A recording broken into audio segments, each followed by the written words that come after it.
Oh.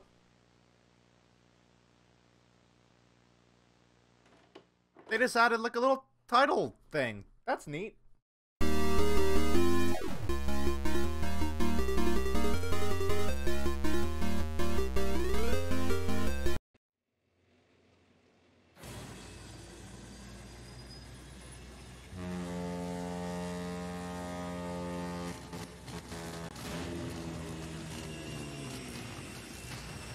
Straight up a woolly mammoth, huh? Or, okay, you're a robot woolly mammoth. Hey, dude? What's your whole deal, dude? Context backlash. General wear on the gestural gear mounting apparatus may result in undesirable play between teeth and the context and history state machine gears, causing stuttering, slippage, resetting, skipping. Guess it could be slippage. If left unresolved, gear slop can gradually throw limbs out of alignment, blend motions, and decontextualize gestures. Troubleshooting. General context.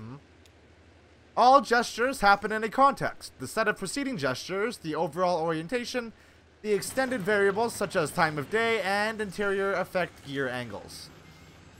That'll do, book. My savior, our friend is here in a bad way. Any insight? I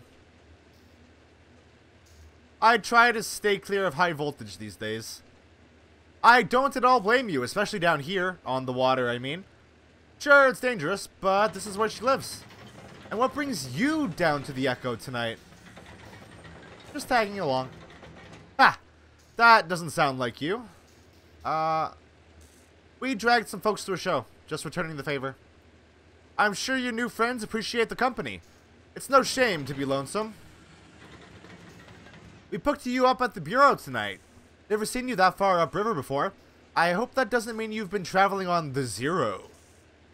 Yeah, you've been there? The Zero? Oh, no, not me. This old river rat steers clear of weird highways.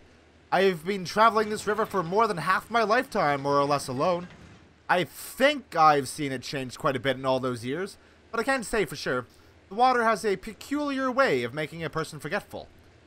Some nights I remember a place, but it's full of strange new people. And some nights I meet an old friend on an unfamiliar shore. I wonder which kind of night this is. Alright, Will. Alright, Will. Alright, Will. You seem fun. Oh, they changed. I really liked how it looked before. Oh, okay, but that's really good text, though. That's better. That's way better.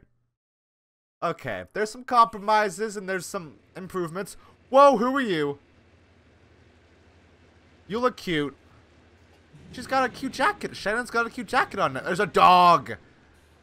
Oh, I love this. This is a good act. Hello, person. How's that cold river spray treating you? I thought I saw you squinting. It's hard water, you know. Hard on the eyes. It still irritates mine a little, and I'm piloting a tugboat through it 6 nights a week. Don't be too shy to close them in public. Your eyes, I mean. People will just assume you're thoughtful. You need tea.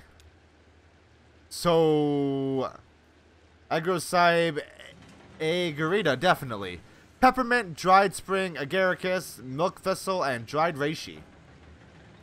What are all those for? Eye strain. Dried spring agaricus masks the taste of the rest of it. Dried reishi in particular has an eccentric flavor palette. Flavor profile? Same thing, I guess. It's mushroom based. I'm a big believer in the fungal pharmacy. Is that your dog? Yeah, that's Valkyrie. I call her Val. She's a rescue. Isn't she dignified? I've always thought so. Very dignified. I hope you enjoy the trip on our little mammoth. Take advantage of all the amenities. Fresh air, cozy bunks, hot tea, the video room. There's some pretty interesting tapes down there, actually. Unusual, I mean. Weird. Watch out that VCR doesn't take your hand off, though. It's untrustworthy. What's wrong with the VCR? I can take a look. Oh, please do. I don't know anything about electronics. Maybe try a few different tapes. You'll get the picture. Hey, do me a favor. Go ask Will how the repairs are going and if he needs anything. We're coming up on the next stop here, just refueling and picking up a few things. I could grab a bolt or some wire or something, whatever he needs. Well, eyes on the road. I like her. She's cool. She has a cool dog who's a rescue. The dog's named Valkyrie, which is also very cool. Hey, Will. Hey, Homer. I love Homer, too. We got 2 dogs on this boat. This is a very good boat. For we on mold and whiskey fed and... Oh! Wet gears. Wet gears? Probably. Who knows? First thing I tried, anyway. Down here by this little blue box, I took all the gears out and dried each one by hand. And then I loaded them back in again. That took care of the grinding sound, but her trunk keeps doing that sparkling, clanking, weeping thing. To be honest with you, I'm really not really qualified for this work. Kate's a friend, you know how it is. Don't you? Kate was asking if you needed anything when we stopped. Hell, I don't know. Scratch ticket? I think she meant like parts or... Ah! I wouldn't know if I did. What's your story, Will? Story? Well, I like to listen to them. I like to tell them, but I don't have one of my own. I also don't have a permanent address or a pickup truck or any change of clothes. I wash my laundry in the river, and in that moment, I am truly free. I don't even have any shoes. Hey, I should tell you where I left my shoes. Did you know I'm a classically trained organist? It's true. Look at these long fingers and pedal-gripping toes. It doesn't matter. A minor in French literature earned me a position teaching art trad to Zola at the university. Well, some shitty governor cut state funding for our department, and I was demoted to mopping floors, running wiring through walls or in dangerous places. I even operated the soundboard at the student theater. I left my shoes there at the university. It was a protest. Walk without shoes for something important or tragic. I ended up by the shore, and soon I was drifting along the Echo. It ran for a while above ground then. It doesn't anymore. But I prefer subterranean waters anyway. Kate brings me along, and I record what I see and hear. I try to help with maintenance. I drop off the mail and pick up the trash. On occasion, I take the helm. Anyway, that's all I try to remember anymore. I listen to the river stories, and my own stories get fainter and fainter. Well, I'll just keep drying gears, I guess. Sure. Ezra runs up to Shannon. Whoa, slow down. It's slippery up on deck. You have batteries? Yeah, of course. What for? Johnny said I could use his tape recorder, but it needs a battery. Oh, fun. Well, Shannon searches her pockets. Here's 4 different kinds. Surely one of these should fit. Thank you. Alright. Hey, oh! That was very confusing. Hey, Will.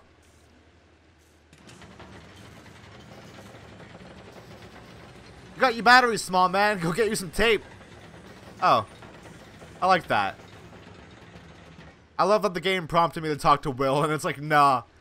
Go do the thing here, though.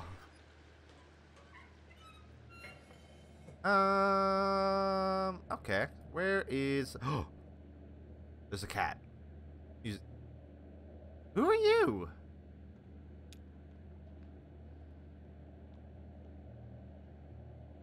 Really? You were entranced. You don't remember this? It's okay. We've all seen a lot of concerts. Toronto opened. His tape machine was broken or something. It got really cosmic. Right, at the flower shop. I remember that show. Sorry, Clara. Well, you have a second chance to hear it tonight. That was fast. Got the batteries? Let's see. Perfect. This one will do. So you hit this button here to record. Hold it right here so you don't cover the microphone with your hand. I bet you'll find a lot of good sounds just around the tugboat. There's plenty of tape in there, so don't be stingy with it. Just record anything that catches your ear. It really changes the way you listen. For the better, I mean. Are you playing a concert tonight? I could record that. Yeah, Clara here came all the way from Lithuania just to do this Echo River gig. Haha. It's a tour. Tomorrow I'll be in Nashville, and then Atlanta, and then over to the coast. Brutal. Well, we're lucky she's making a stop. Johnny and I saw her play once, and I remember loving it. And Johnny was moved. Speaking of Cyrano, it's his night at the rum colony. God, I can't read today. Kate said she usually stops off there. Well, that's ideal. I'm supposed to meet a lady there to look at some old engine parts. About 3 hours ago. 3 hours goes fast at the rum colony, ma'am. I bet she's still there. I hope we don't stop there too long. My concert is soon. I don't want to keep them waiting. Nah, it's river time. Nobody expects you to be punctual. Hey, why don't you give that tape recorder a try? See if that cat over there has anything he wants to say. I often use found sounds in my music. If you find some interesting sounds tonight, you can help me out. I will absolutely talk to the cat.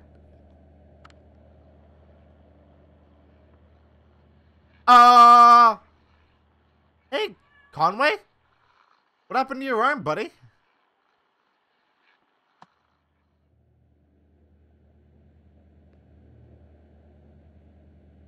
What the fuck? No,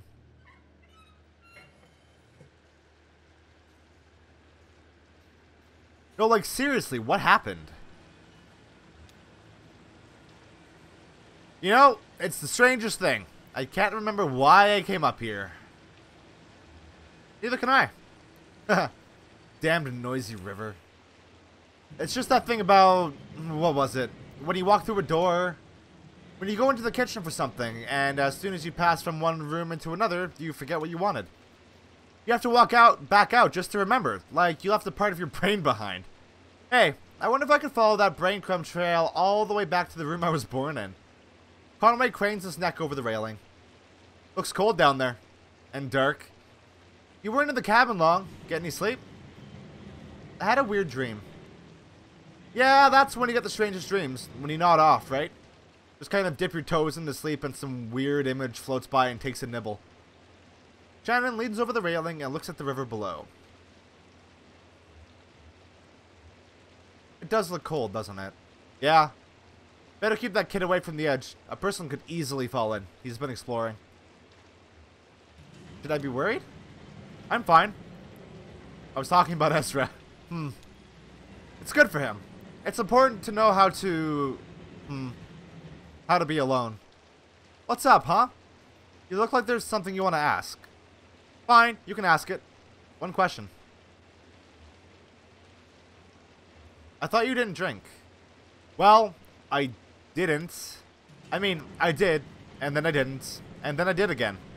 That's how it always goes. I drift out, finally wind up back at Lizette's with my head between my legs, saying never again. 15 months this last time. I think I hung on because I knew there wouldn't be much longer. There wouldn't for much longer be anywhere to go back to. That was a weirdly constructed sentence. She went to live with her sister now, and she probably won't remember me for long anyway. One time, she picked me up out of a ditch by the road, blackout drunk at dawn. It came around later that night. She'd taken care of me. I told her I didn't deserve it, and she said I didn't have to deserve it.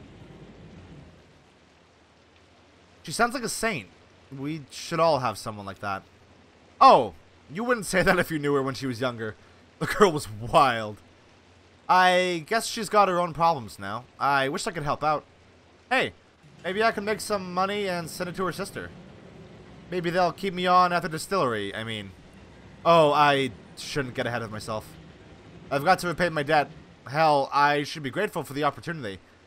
If you want to die with any dignity, you've got to settle up. That's why it's such a damn shame when people go sudden. Huh. There's definitely some tones of capitalism going on here. And like not to the point that it's beating you over the head either. Like just very subtle.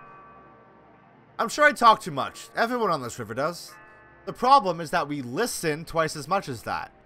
We're only telling you half of the stories we hear. Kate told me that I ought to have been a photographer. She said, "You have an uncanny way of having been in the place at the time the thing happened there. And that's the hardest part of taking a photograph anyway." Nice of her to say, but it isn't true. Though I know just about every story on this river, most of them I've picked up second, third, or fourth hand. and so on. Listening, see? Now, I know what you're gonna ask, so I'm gonna answer it. Yes, I'm sure they're all true. I personally believe a story gets more true as it's tossed around from brain to brain, and the whole community brings their insight to bear on the brittle facts of experience. There are a few Echo River stories I witnessed directly. I saw that big owl migration pass through. You might have heard about that. I was there when the old train station flooded. I saw the ghost of Stephen Bishop brew up a batch of white lightning on a raft. Anyway, I talked to a few sailors who'd recently crossed paths with him, and I suspect sampled his wares.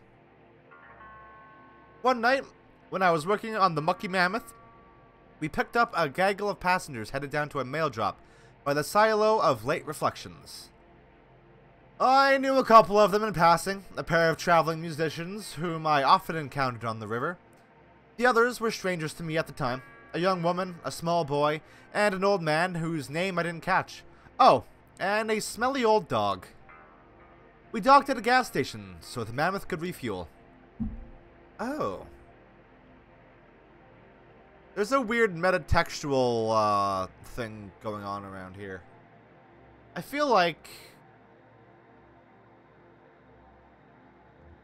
Ezra followed Junebug and Johnny into the gas station is probably more interesting. But I'm probably partially just saying that because I really like Junebug. So that's probably not entirely fair for me to say.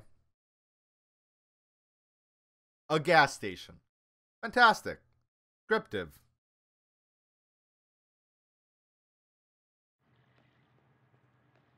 That certainly is a gas station. We cut it close. I usually find this place upriver. Everybody's on the lake tonight. The gas station moves around? Sure, it's not anchored or anything.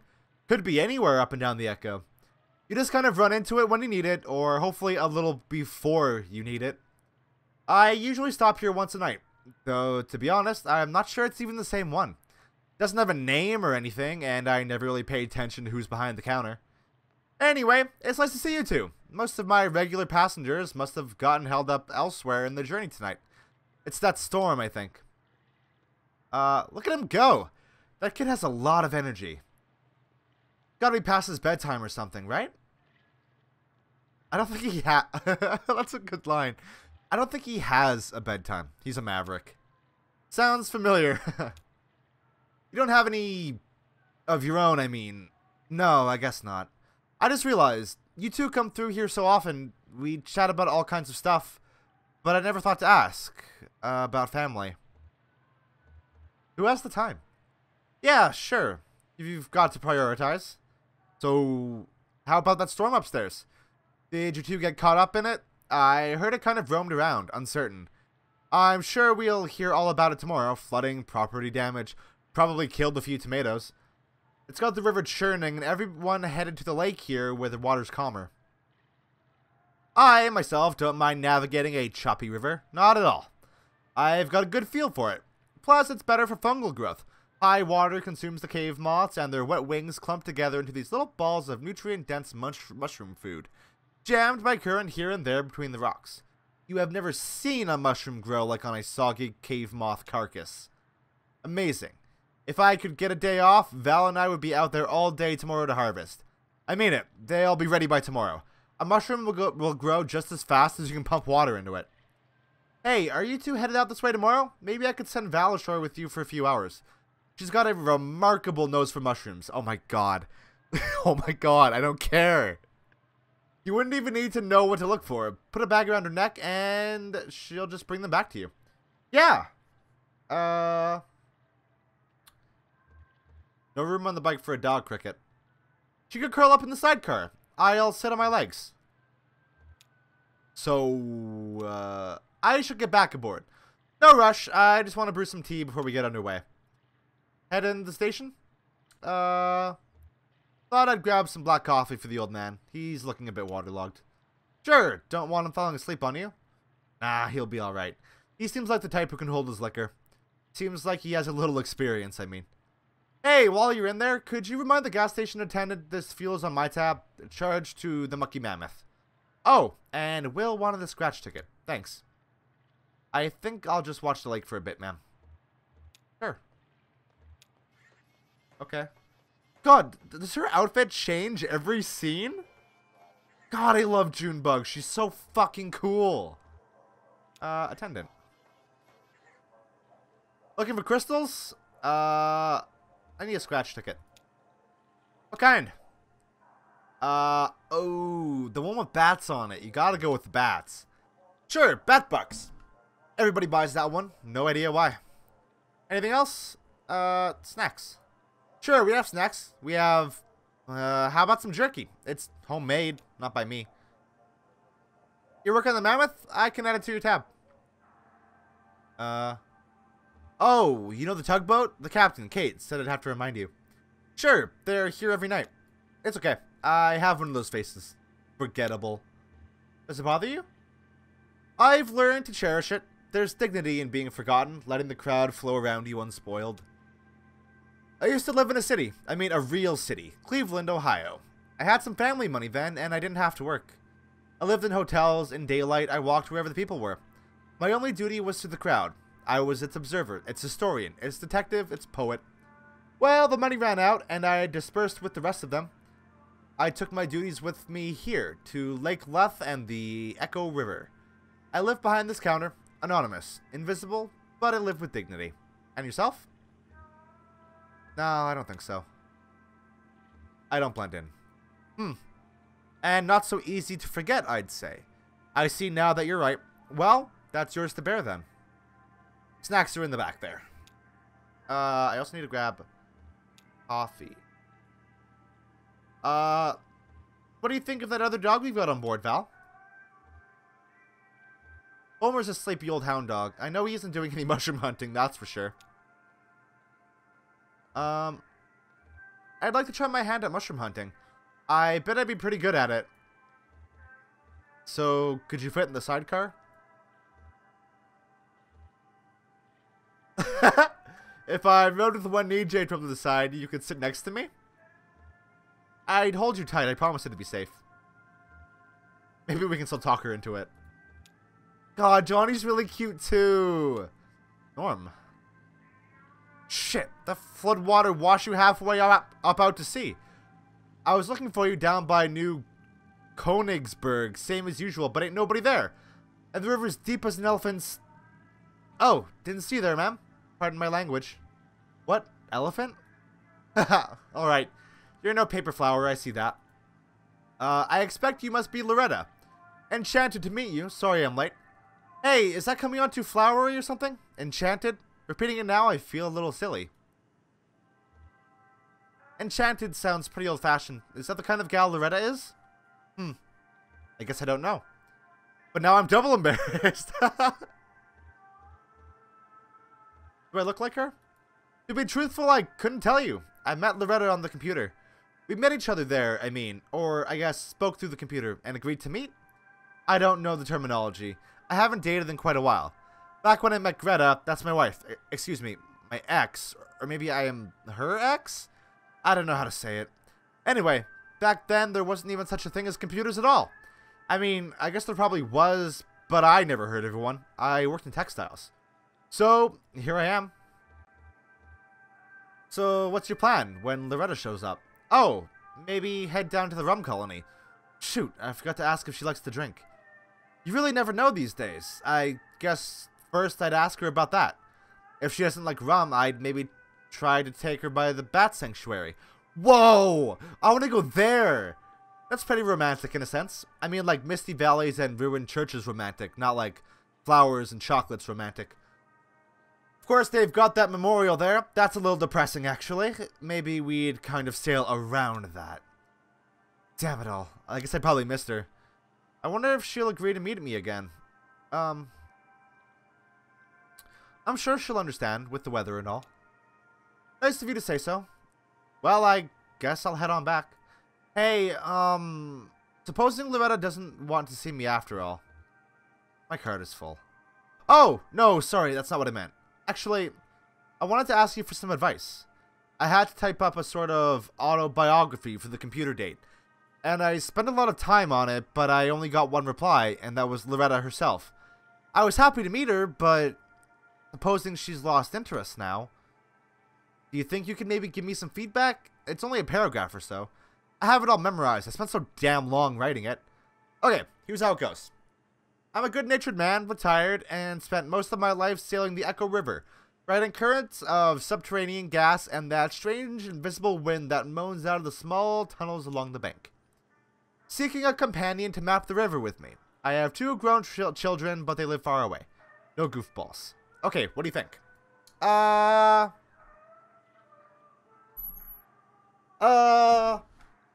What was that about goofballs? I mean, like, serious inquiries only.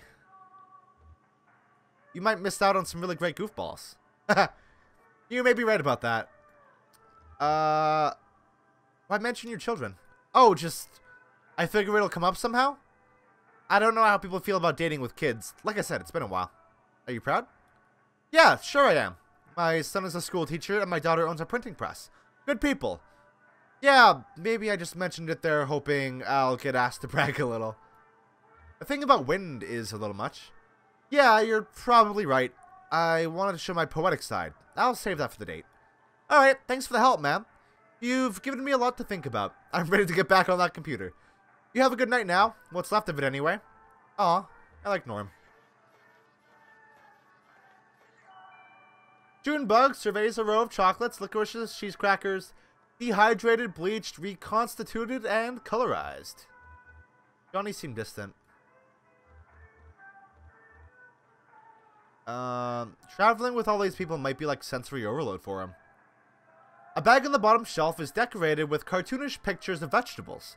Through a plastic window on the packaging, she can see puffed corn shaped and colored like carrots. Wait. She can see puffed corn shaped and colored like carrots, tomatoes, and broccoli florets, and a few puffy white discs that might represent tomatoes. It's always just been the 2 of us on the bike. Somewhere in there is surely a wait. Yeah, I know I read that right. What the fuck's wrong with me? Somewhere in there is surely a preservative in case the rest of the process hasn't done enough to stop the flow of time.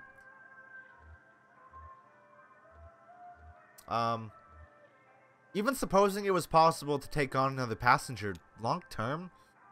She turns the bag over to look for the ingredients, but only finds a marketing blurb. Inspired by real vegetables. Oh, that's so fucking good. Wait, are we really not grabbing coffee? I thought we were gonna grab coffee. Hey, Johnny. Sorry, Cricket. Nothing good on offer. Not even those little gummy pomegranate seeds? I didn't look. It's okay. I'll go check. Wish me luck. Good luck. Well, we did stare at, like, a bag of, corn vegetables. Ah. Did my Johnny talk your ear off out here? I suspect there are some things he can only say to animals. I guess that's just how people are. Different thoughts for different listeners. That's interesting. That's a nice thought. Hey man, how's your night? Quiet. Where you headed?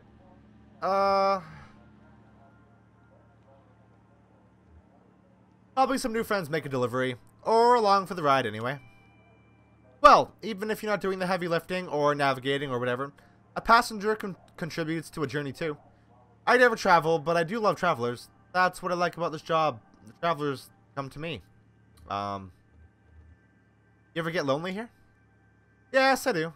Well, let me know if I can help you find anything. Alright. Hey, Al. Glory it is to be among friends. Do it yourself. Wow, I should take a page out of your book, man. I'd give you any advice I could, little guy, but I think the most important thing I can say is... Glory, it is good to be among friends. Okay, I'll see what I can do with that. It's a ritual of remembrance for me. Tonight, particularly so. It's my birthday. I am 5 years old. Do you know why I say that? Well, I'm gonna tell you. 5 years and some days ago, I set out on the Echo River alone. Or so I thought at the time. I was looking for an ice float. They are usually rumored to travel our humble artery on their way from who knows where to who knows where. Who knows why? It's a mystery. An hour into the journey, my lantern gave out. Now, I always carry 3 or 4 spares. You'll never catch me in the dark again. Lesson learned, buddy. But that night, when that lantern went out, I was stuck in the dark. I kept my arm extended, running my fingers along the cave wall, trying to keep my bearing as best I could and at least make sure I wasn't going in circles. I just prayed I'd find another traveler who knew his way back to the lake or above ground, or even just a crack in the rock to get a glimpse of moonlight. I had a large bag of apples with me. After a long while, maybe a day, I was getting weak. So I took my hand down from the rock to tear the bag open. Well, when I reached back out, I couldn't find the cave wall anymore, or any other. I was totally unmoored, buddy. Totally adrift. And it was so dark. I started counting time in apples eaten. I drifted in despair for 4 apples. Then I schemed and planned and dreamed for 2 apples. Finally, I came to accept my fate. Lost at sea. And this phase, I think, would have continued indefinitely had I not come down to that very last damn apple. Picture me feeling around in the empty bag, certain that somehow there was another one of those fist-sized chunks of life-giving fruit, already softened by time and probably an unappetizing brown. Nope, that was it. Just as I was about to bite into my last meal, I felt a tickle on my upper lip. It hatched right then. Couldn't have been a moment later or I would have eaten it. My last apple was infested by a damn fruit fly maggot. Well, that should have been the end of it. I should have eaten that apple and that fly while I was at it, and put an end to our little food chain suicide pact. But I waited, out of mercy. After all, this fly was basically a newborn child, right? A gross insect child, but still a child, right? Born into darkness and famine, hungry and alone. I mean, can you imagine that? No other flies out there on the boat, and never would be. No other flies to welcome him into the world. I mean, no fly culture, no fly society, no fly history. A true orphan. I started to get depressed just thinking about it all. Worked out a thick tear, I'm not ashamed to say. Well, that fly landed on my cheek right under my left eye, right on that salty teardrop, and then, blinding glory, his ass lit up like a candle. That wasn't a fly, buddy. That was a damn lightning bug. So, that's how come I'm here today with you folks. Only because I found my way out of that strange river cave by the dim-lit rear of some orphan insect hatched out of my last rotten apple. Glory it is to be among friends. That was actually a very interesting story, and then he left. Alright.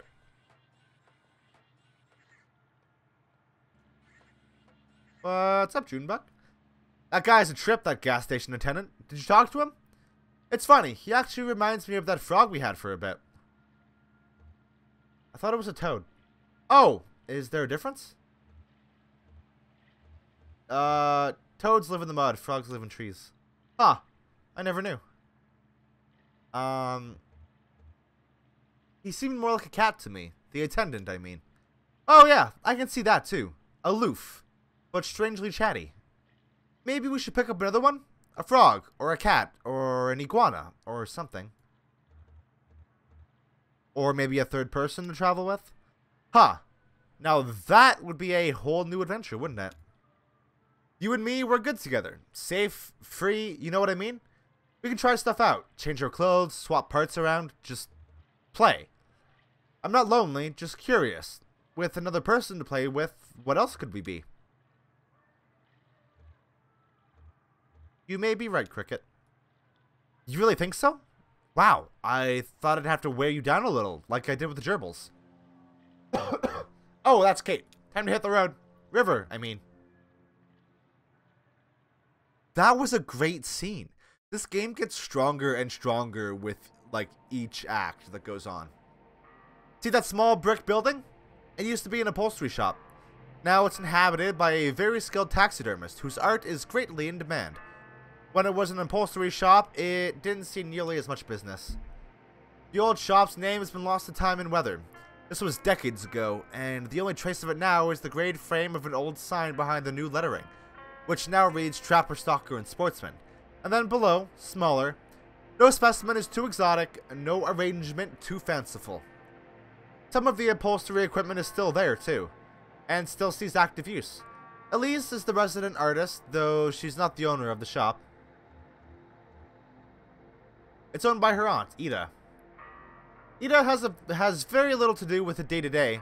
She's busy with other endeavors, mostly the restaurant she and her husband run on Lake Leth. I really like this act. It's like, I don't know, it's really comfy to like travel down on a river on a tugboat and just have stuff happen and not be in control of that. Besides like minor decisions, I guess. Oh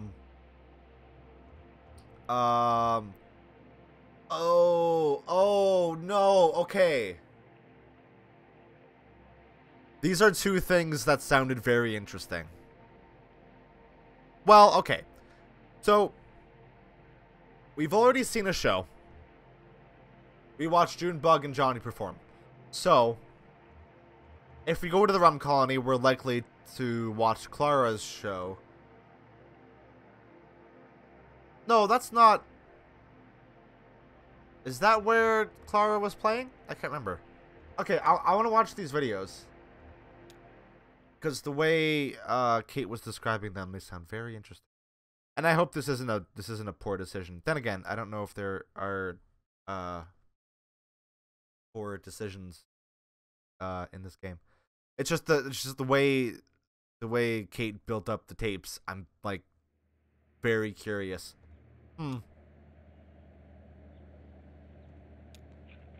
What? Okay. The shelves are full of dusty tapes. Some have been relabeled several times, the stickers piling up thick on their spines. Yeah. That's definitely the one I'm gonna watch. What's that? Those little buggos? No, they're like little crabs. They're very cute.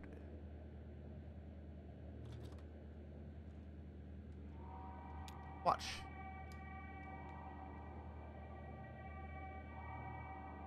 An elderly couple sit on folding chairs in the middle of a TV studio, undecorated except for a funeral lily in a thin blue vase on the table.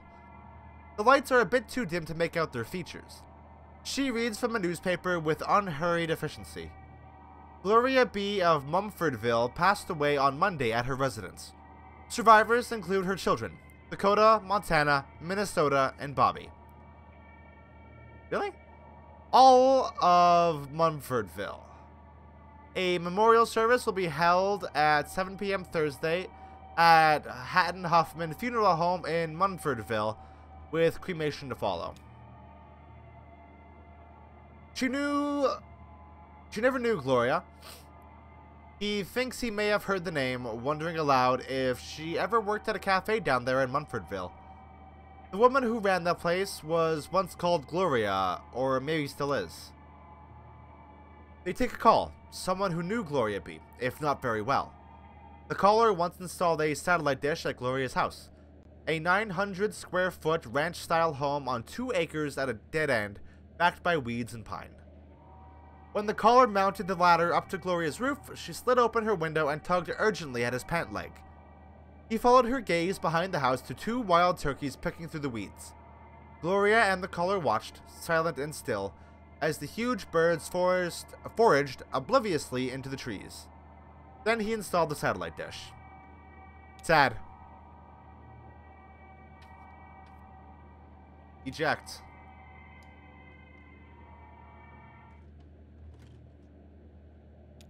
Search. Yeah. Yeah. Are we kind of doing, like, Black Spine edition best of the worst here right now? Because that kind of seems like what we're doing. That awful hum. It seems to start before Shannon even hits play. Then there's the familiar room. There are the blank gray walls marked with tape and school desks. And this time she notices a few more details. The murky carpet like standing water, some video equipment stashed in the corner, a row of lockers. And there's Weaver, looking serenely at the camera. As before, she starts speaking, and, as before, there's no sound but that hum. Shannon finds Weaver's words coming back to her as they appear in captions on the screen. Mail, school, and these magnificent tragic horses. Go underground, as deep as you can go. The air is cool and the earth is damp, and when you close your eyes you are surrounded by the dead. Remember where that is? You'll find your way from there. I think this place is what you're looking for. Some of it will wash away soon, but I think you'll be happy here, even without the mail, school. Text repeats for a few minutes, and Shannon stops the tape.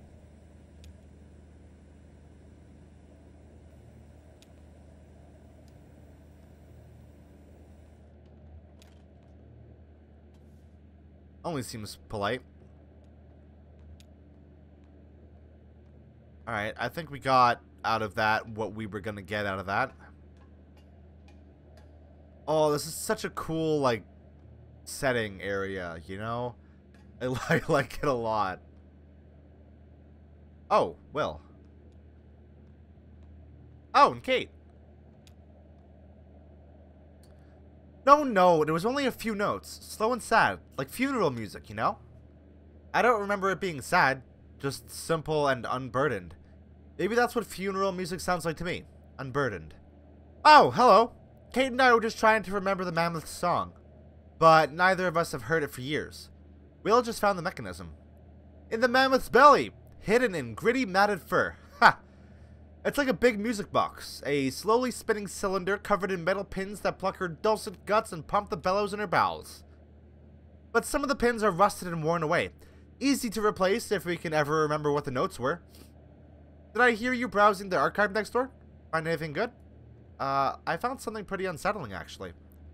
Oh, dear. I don't even know what's on half of those tapes anymore.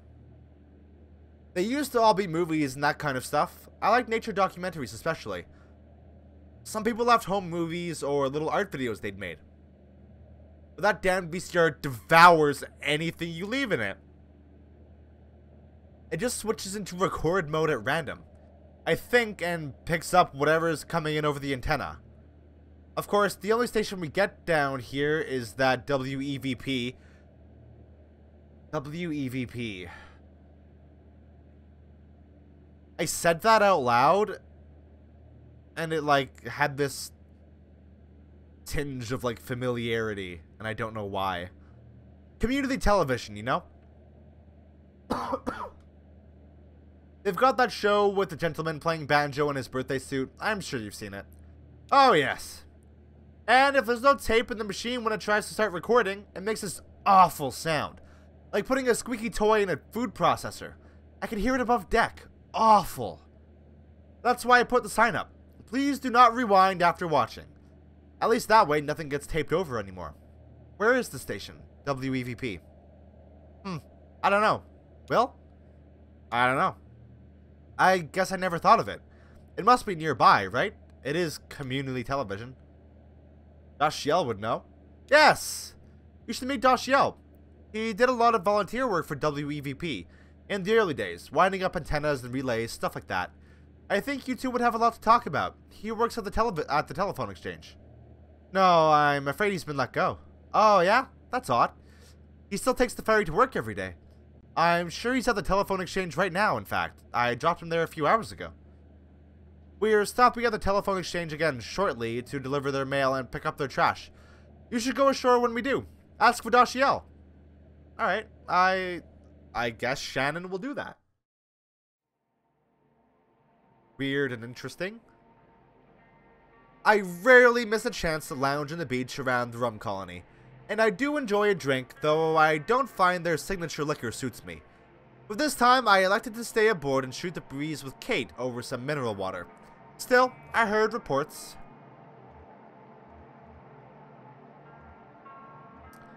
I heard the old man went a little deeper in his cups. Not at all surprising, he seemed to have some momentum and Patch mixes up some pretty magnetic drinks. Conway's having a rough go of it, I think.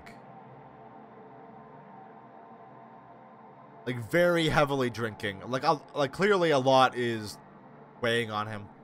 Oh, if we're talking about the rum colony, I should tell you about Patch. He's the bartender, general manager, creative director. I guess that means he books the music. He's pretty much run the place for the last 7 years.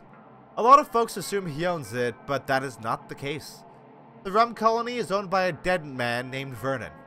Technically, it would be owned by the power company, who once bought a sizable interest from Vernon as part of a state-sponsored investment program, but a clause in that arrangement requires them to keep their hands off the day-to-day, and most of the profits, so long as Vernon walks this earth.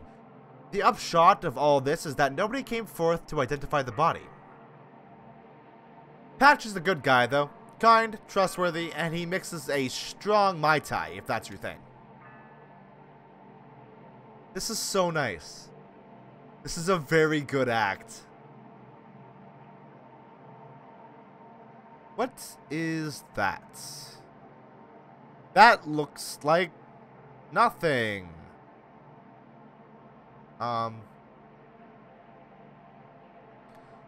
Clara, Kate, and I stopped to do some business by telephone. Clara, Kate, and I is obviously Will, right?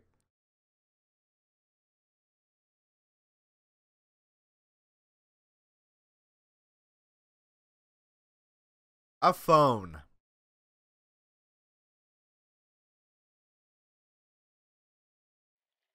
Oh, this is the phone exchange, I guess. I guess we're gonna be here for a minute. Looks like they have a few calls to make. I should probably call someone too. Oh yeah? Who are you calling? I should call Julian. Oh, wow. He's got a phone up there? I bet they all share a phone, right? All the birds. The big bird phone up in the sky. That's ridiculous. He uses the one at the museum. Makes sense. Well, guess I'll head back aboard. Might see if I can find any of the good stuff stashed in the... maybe in the spice cabinet? Maybe in the medicine cabinet. Where it belongs. Hell, who am I talking to? Don't listen to me, kid. I'll see you in a few. Alright. Conway is not okay. Oh, I guess he's just swimming back to the boat. Everyone's staring at him. Alright. Uh-huh.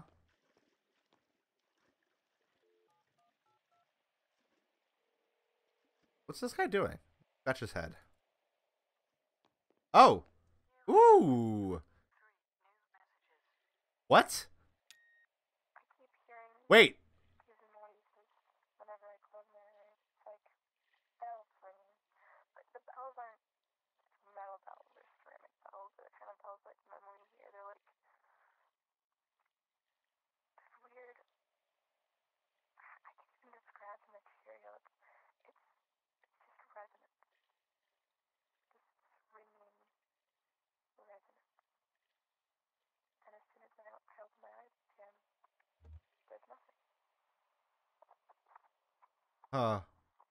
Interesting. I want to listen to all of these.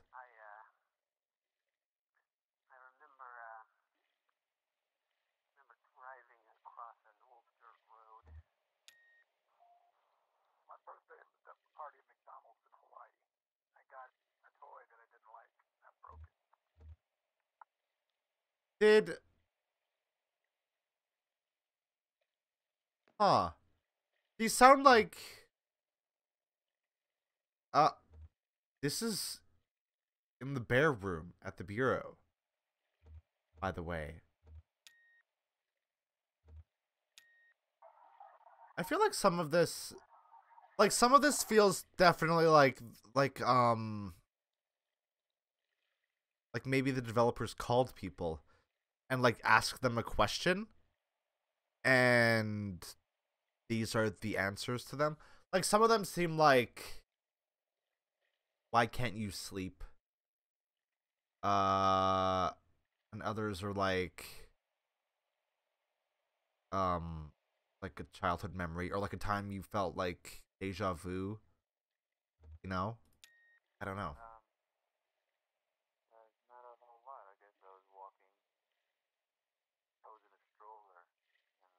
Like a traumatic childhood memory. Oh, the first thing you remember.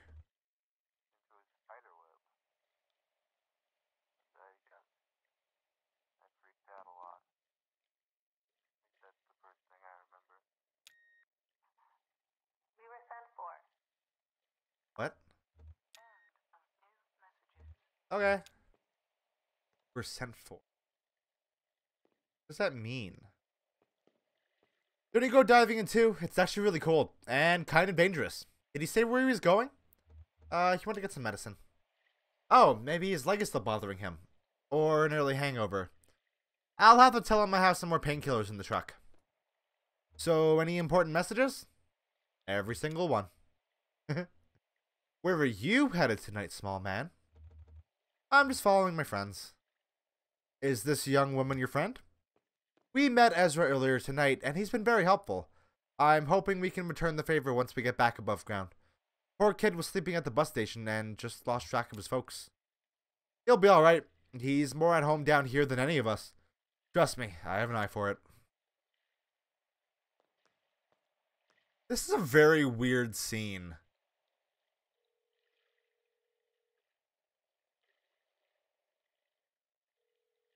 Is she gonna have her own messages? Oh! Kate! Thanks for calling! How are you feeling? Pregnant.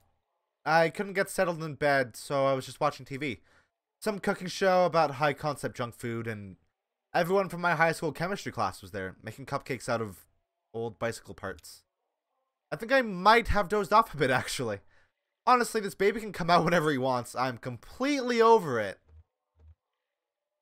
Good for you. You sound really confident.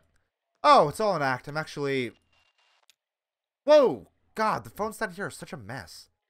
Hey, Kate, I really appreciate you checking in. I have your pager number, and so does Eric, just in case I'm too, distracted or whatever. I'll let you go. I should try to eat something.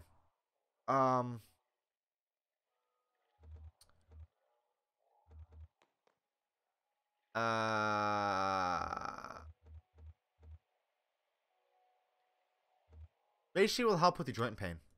Okay, thanks. Maybe I'll just chew on some ice. Talk to you soon, Kate. Hopefully. Aw. I wonder who that girl is to Kate. Just checking in on a client. Did I mention I'm a birth doula? What does that mean? What? Hold on. Hey, Google. What? Birth doula. What does that mean? A doula is a trained non-medical companion who supports another individual through a significant health-related experience such as childbirth. Okay, well, let's get that gets dark like pretty much immediately. That's like a nurse, right? Well, no. I don't have any formal medical training or licensing. Just a lot of experience. I think most women hire me mainly want someone in the delivery room who doesn't treat childbirth like some kind of disease to be cured. I mean, no hard feelings against doctors, but they have their own process, and it can be pretty alienating sometimes. Is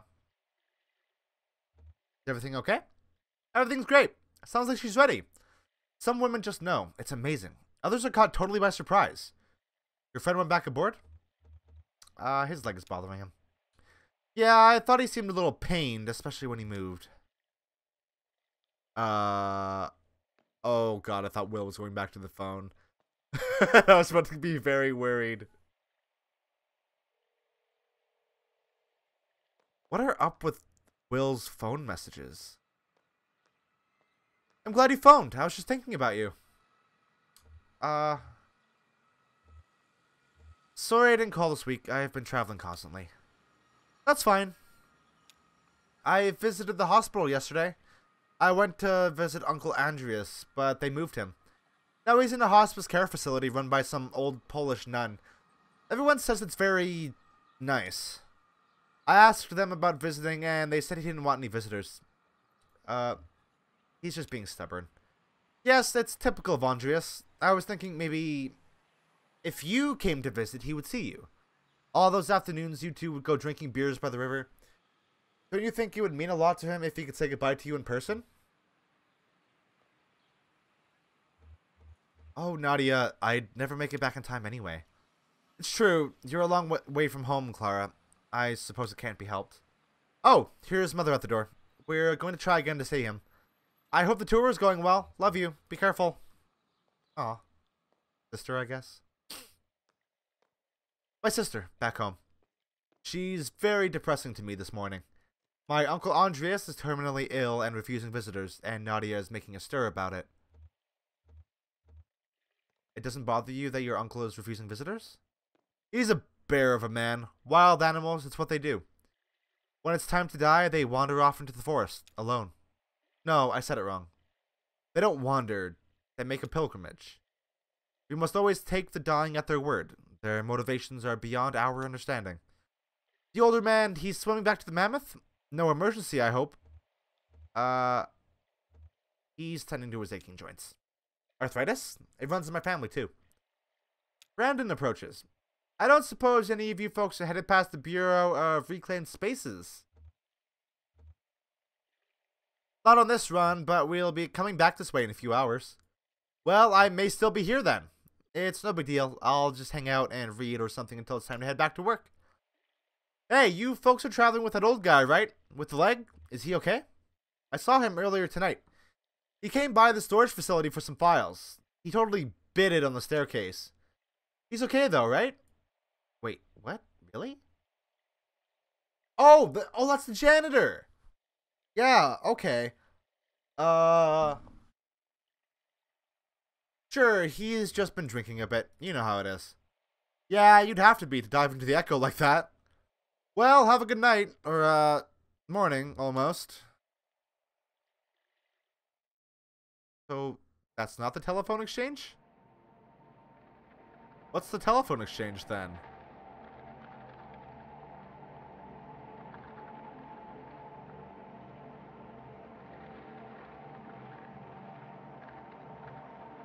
Are we gonna get more of a Will monologue, or... Yep. That right there is Ratliff Monuments. If you ever need a headstone carved for a loved one, I mean.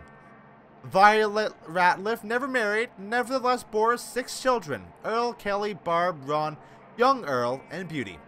And for each birth, she locked the doors of Ratcliffe Monuments for only 1 day, even with young Carl, when she was in labor for 36 hours. What? Well, that's what folks said, and I met her, and I believe them. She had the unyielding disposition of a cliffside. None of Violet's children had any desire to go into monument making. Beauty thought it was all a bit ghoulish. There's some truth to that. Very little demand for monuments to the living, after all. The run of the shop fell at last to young Earl, the only Ratliff still at home when his mother finally passed at 82, and who then had the honor of engraving her headstone. He's done well, for the most part. The shop was damaged in a flood several years ago. The showcase, a mock cemetery out front, was mostly washed away. Stone monuments, bobbing violently in the first torrents of the flood, eventually sank and spread along the channel bottom downriver, an elongated graveyard for no human loss, visited by eyeless fish and adorned with indifferent wreaths of algae. If a few stray stones ended up at the bottom of Lake Leth too, we'll never know. Young Earl is the last of his short line professionally, and there's nobody around qualified to carve his monument, so he's already claimed one of those at the bottom of the river for himself. Huh. That was an interesting story. I'm calling a lot of this stuff interesting, and I'm like, every time upon saying that, I'm like, well, if you're me, or into the stuff that I'm into, I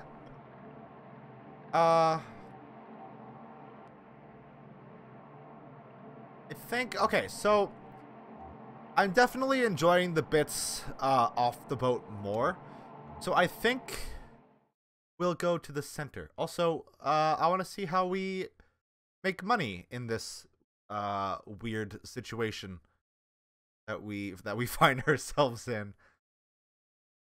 God, that font is so good. Or like, I don't know. I don't know if it's like just the presentation of it. It's probably just the presentation of it. Also, good morning.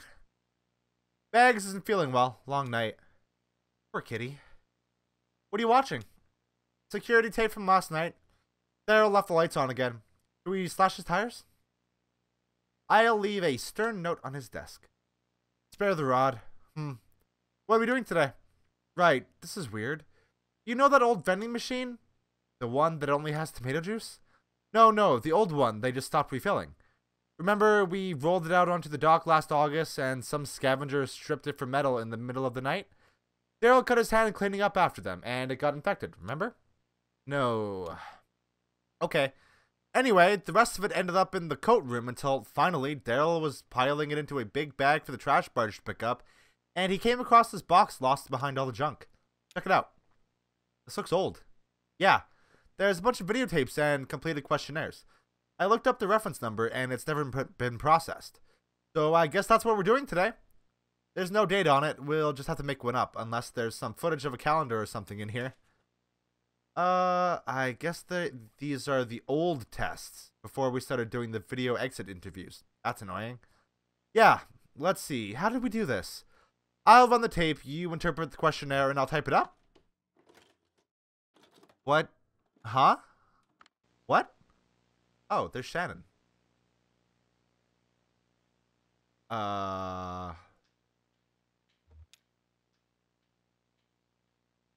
Okay. The modernist bookshelf with the fancy vintage turntable. So ostentatious. So Daryl. What? That was my bookshelf. Oh no! But you, like, grew out of it or something, right?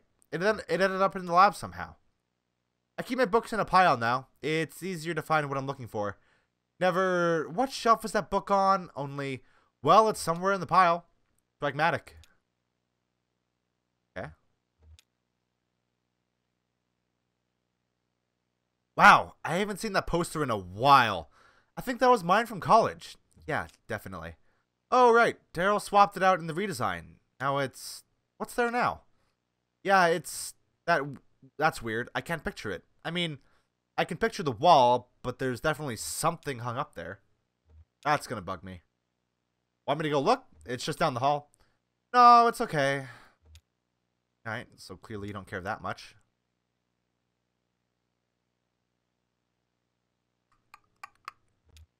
Eight. Short sit. What's over here?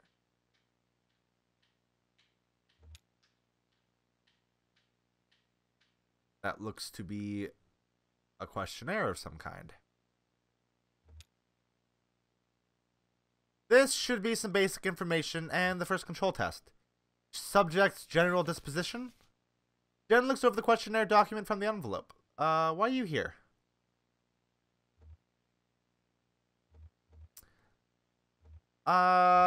It's a scheduled ferry stop, not my final destination. Homesick. Demographic category? What's the first thing you remember? I remember a box with small gears. Working class. Do you think we should use the old categories or the new categories? Oh, right. Will the computer even still take the old ones? They're still in the menu. Okay, in that case, put in precarious. Sure. Oh, I forgot. Name? It says Marquez on the file. Whoa, Marquez? Are you sure? That's what it says. Do you know her? That can't be. No, that's not her. Did she come alone or with a group? I don't know. There's an extended monitoring tape here, too. We could check on the dock when she showed up.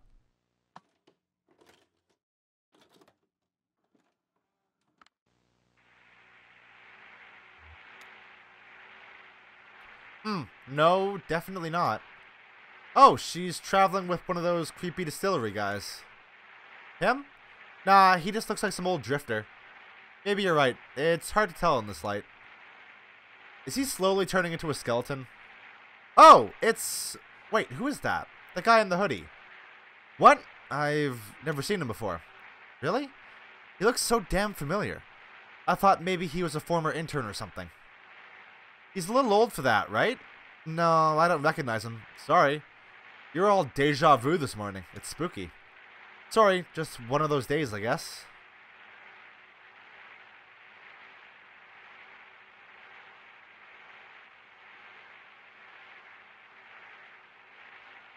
So, Conway didn't come in?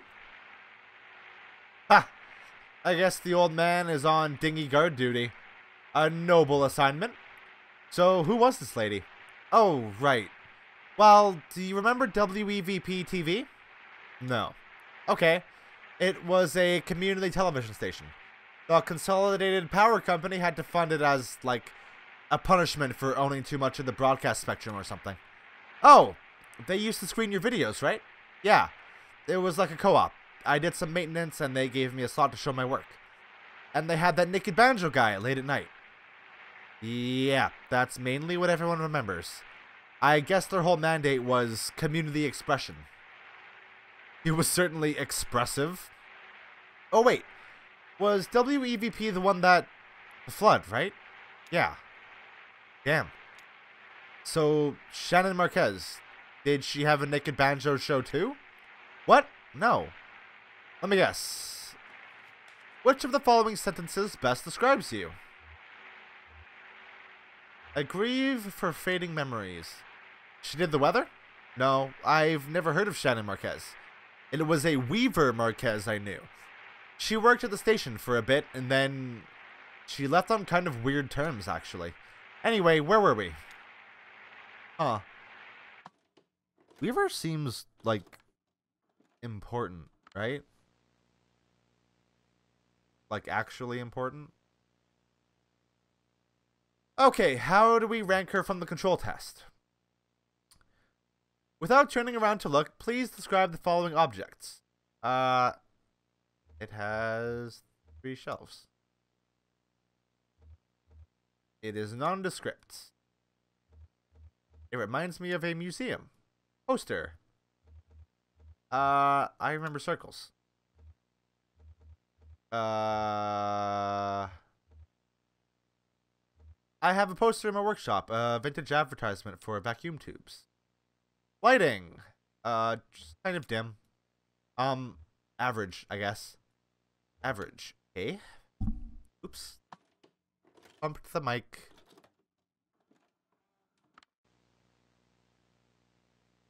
Okay.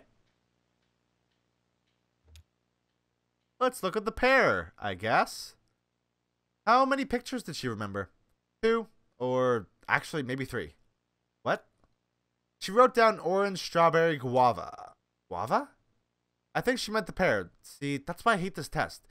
There's so much fruit that basically looks just like other fruit. Oh, guava. Does a guava even look like a pear, though? I don't think I've ever seen a guava. I thought they were pink. They're just pink on the inside. You wouldn't confuse a real guava for a real pear, but in one of Daryl's crude watercolors. But I can still clearly see that's a pear, even on video.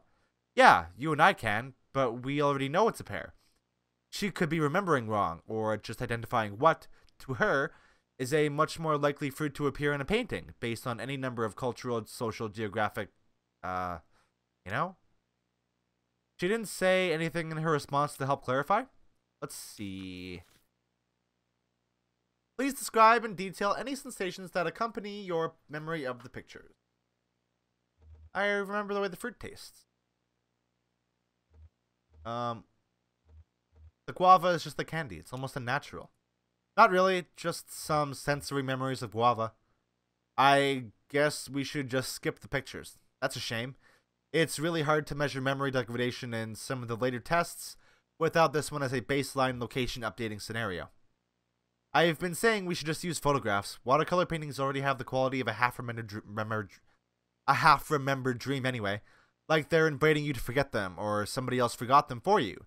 Like a mama bird feeding her chicks cotton candy. Photographs are... It's not that they're really more accurate or true, but we think they are. They put you in that mindset. They have authority. So yeah, out with the watercolors, I say. But then poor Daryl would have nowhere to exhibit his work. Jen makes a noise. Oh, these characters are fun. I like them. Oh, Jen, look who it is. Oh, I missed that kitty. I forget what became of the white one. Her name was Coconut, and she disappeared without a trace. Easy come, easy go? I wouldn't say easy. I had to leave food on the dock for a week before she'd come inside. She only stuck around for a month or two. You probably saw quite a lot of her. I remember you were working nights then. She was a nocturnal creature. That's right, I remember. I'm gonna walk up to the cats. Because, fuck yeah. Can I pet the cat? I would really like to pet the video game. Video game. Let me pet the pet. Video games. That's a bummer. What's that? Not often that it just gives me like a hand symbol. What did I pick up?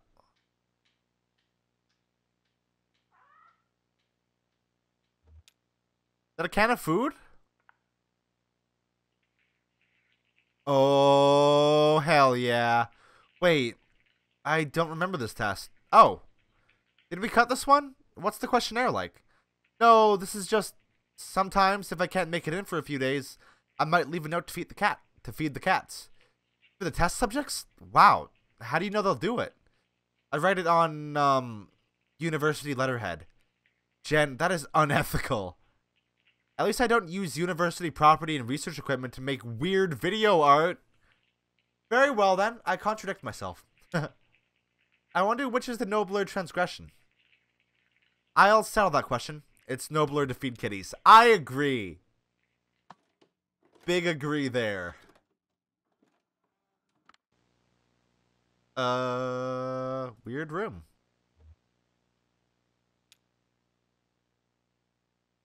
Oh, looks like a tape deck.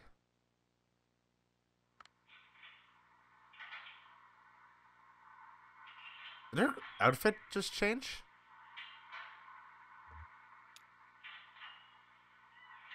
Oh, okay. This is before the CD players. I hope she remembered to rewind. They never did, and Daryl would be in all night rolling all these tapes back one by one in his little Walkman. He still has that thing. He says he uses it at the gym, but I think he's just too attached to his old mixtapes. He is so sentimental, our Daryl. These tapes had sounds from my apartment building. Did you know that? Oh? I thought it was stock sound effects in the library. Yeah, the CDs are, but when it was on tape, Daryl had me borrow a tape recorder from the music department and go collect them myself. He showed me a first draft of the questionnaire. I think some of them are still in there, like... What were you thinking about immediately before listening to the tape? I was thinking about my cousin. After the tape ended, how quickly did your thoughts return to that subject? I never really stopped thinking about it. Right, I don't really get the point of that question. I think it's just there to set a baseline for the introspection index. So all the doors opening and closing, those were all from your apartment? Most of them, yeah. Others were from the basement. We have these rows of storage closets down there. None of them are locked or anything. It's just like this weird row of doors. They're not even marked or differentiated. You have to keep count as you go and remember which one is yours. Mine is number 8. I went down there a little tipsy once. Sunday cleaning, you know, a few glasses of wine. Anyway, I accidentally opened number 9 and it was full of mice. Like, for a computer, I mean. They were all neatly arranged on shelves, organized by some inscrutable quality, tables tied with Velcro. The neighborhood mouse hoarder. A collector, I think. I guess he lived next door. I told Daryl we should add a question, something like, while listening to the tape recordings of doors opening, if at any point you have any expectation or visualization about what might be on the other side of one of these doors, please write it down.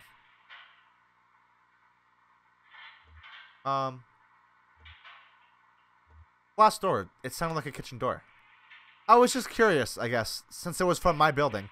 Like, I have a strong sense of where these doors lead just by hearing them. But is that just from my memory, or is it inherent in the sound somewhere? Interesting. You should write a ground proposal.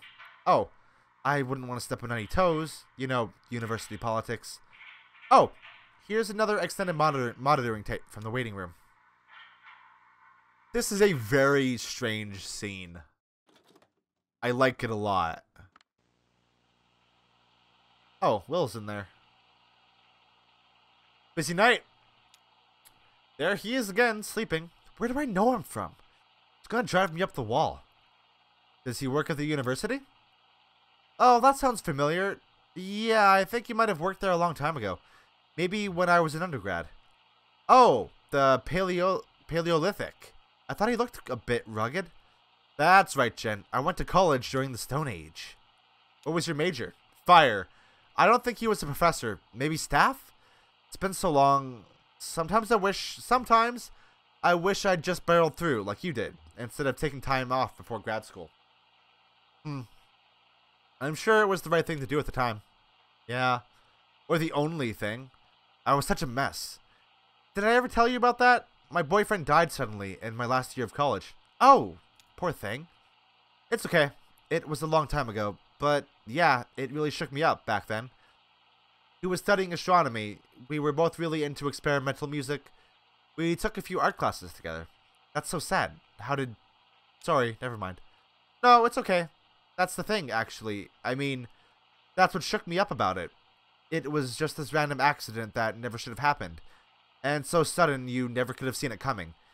He was back home visiting his parents, and he fell off a roof. Uh-oh. Damn. I know what you mean. You can't predict that kind of, what do you call it? Freak accident kind of thing. My psychiatrist says that's why I'm such a pessimist. Well, I think you're remarkably upbeat, all things considered. I mean, you know, that thing with your boyfriend in the roof, but also what happened to the TV station. Acts of God. You think? No, I mean, that's what you call it. That's what you say when it's nobody's fault. Whoa.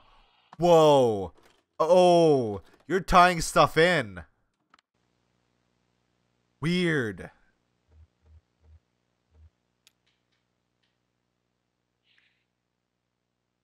Oh, look. Can you read the date? Damn, I can't read it either. It may not have been current. I remember for a while we had a calendar up that was, like, years behind. I think Daryl liked the picture. What was it? Best friends. Every month there was a different pair of animals that were friends. That's adorable. I think I'm going to be sick. You don't remember that? That weird intern brought it in from home. What was his name? Who? Oh, you remember. He was always like... I mean, we would make fun of him for... Damn, he's almost completely gone from my brain.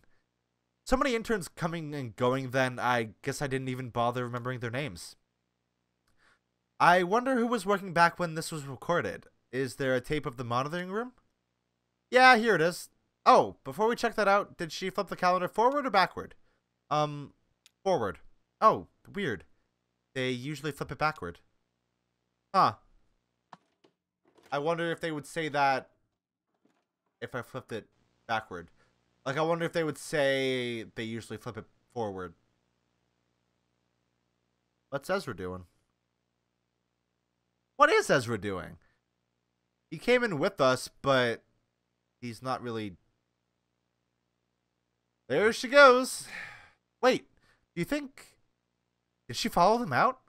Oh, well, here's the last extended monitoring tape from the dock when they left.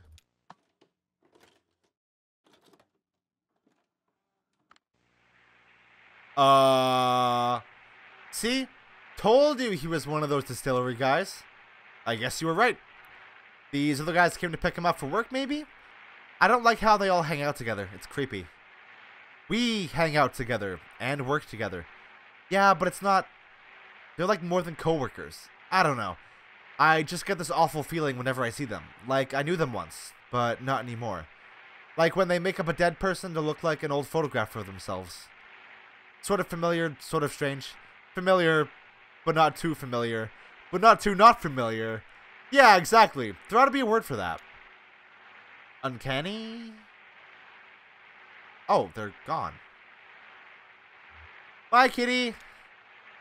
They look like nice enough people. I'm sure she's very happy with them. Yeah. Whoa, somebody left a scratch ticket in this file. $5. Do it. Okay, let's see. $5! This is the greatest day of my life. Oh, wait, it's expired. Like, really expired. Damn. Mimi size. I'm over it. So, this has been a bit of a memory trip for you, huh? I bet you didn't expect these old tapes to stir up so much. How does it feel for these people to come up again? Weaver Marquez and Wise Will, I mean, and what was your boyfriend's name? The one who died in college? Charlie. Yeah, it's kind of a bittersweet experience, actually. Like looking at photographs of people who've died or moved away. People that are gone. Gone, but not forgotten. No, not forgotten. You're right. Huh. So, she knew Charlie. Like she knew Lizette's Charlie. Small world, I guess. But it's also weird that she knows Weaver and Will. Look at those easels and tables on the beach over there. They call it an open-air gallery, or probably something more upscale like Alfresco Galleria. They say it's a popular design in foreign cities like Paris and New York. That may be true. The appeal is clear enough, I guess. Anyone can wander in and out. There aren't any walls or doors. There's no roof either, just kind of a thin cloth membrane. Not quite a sheet or a tarp, but more like a drape of rolled out spiderweb, looking like it might bunch up and dissolve if it ever got rained on. No concern down here for rain. Everybody thinks they're inside, just because they can't see the sky. But it's a microclimate down here, and it surely does rain. Right now, they're exhibiting some intimate photographs of a small town life.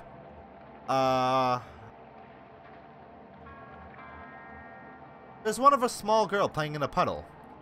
She's got her back to the camera and she's fussing with something, looking at her hands. Maybe she's stuffing a message in a bottle or folding a paper boat. Reviews have been good. It's a popular show, probably because of its relevance. The town depicted in these photos was very recently flattened to make way for a big museum project. Oh. Okay. Yeah. So now we have so far indentured servitude, monopoly, and gentrification. Oh hell yeah! Ezra helped Kate forage for mushrooms. This is a very nice act. Very down to earth. Which might be weird to say, now that I think about it, considering we're floating down a subterranean river, visiting all sorts of strange locations. Ooh. This place looks neat.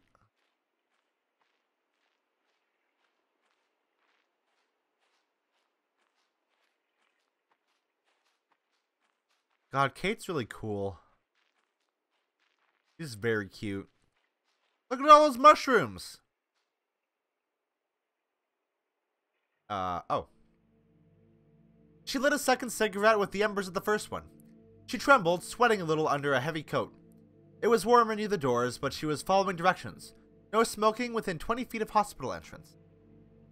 Yeah. So she stood by a hot dog cart parked at the edge of the sidewalk. Kate gently rolls a fallen branch and plucks something white from the underside. She holds it up for Ezra to examine. Chlorocybella porrigens. The common name is angel wings.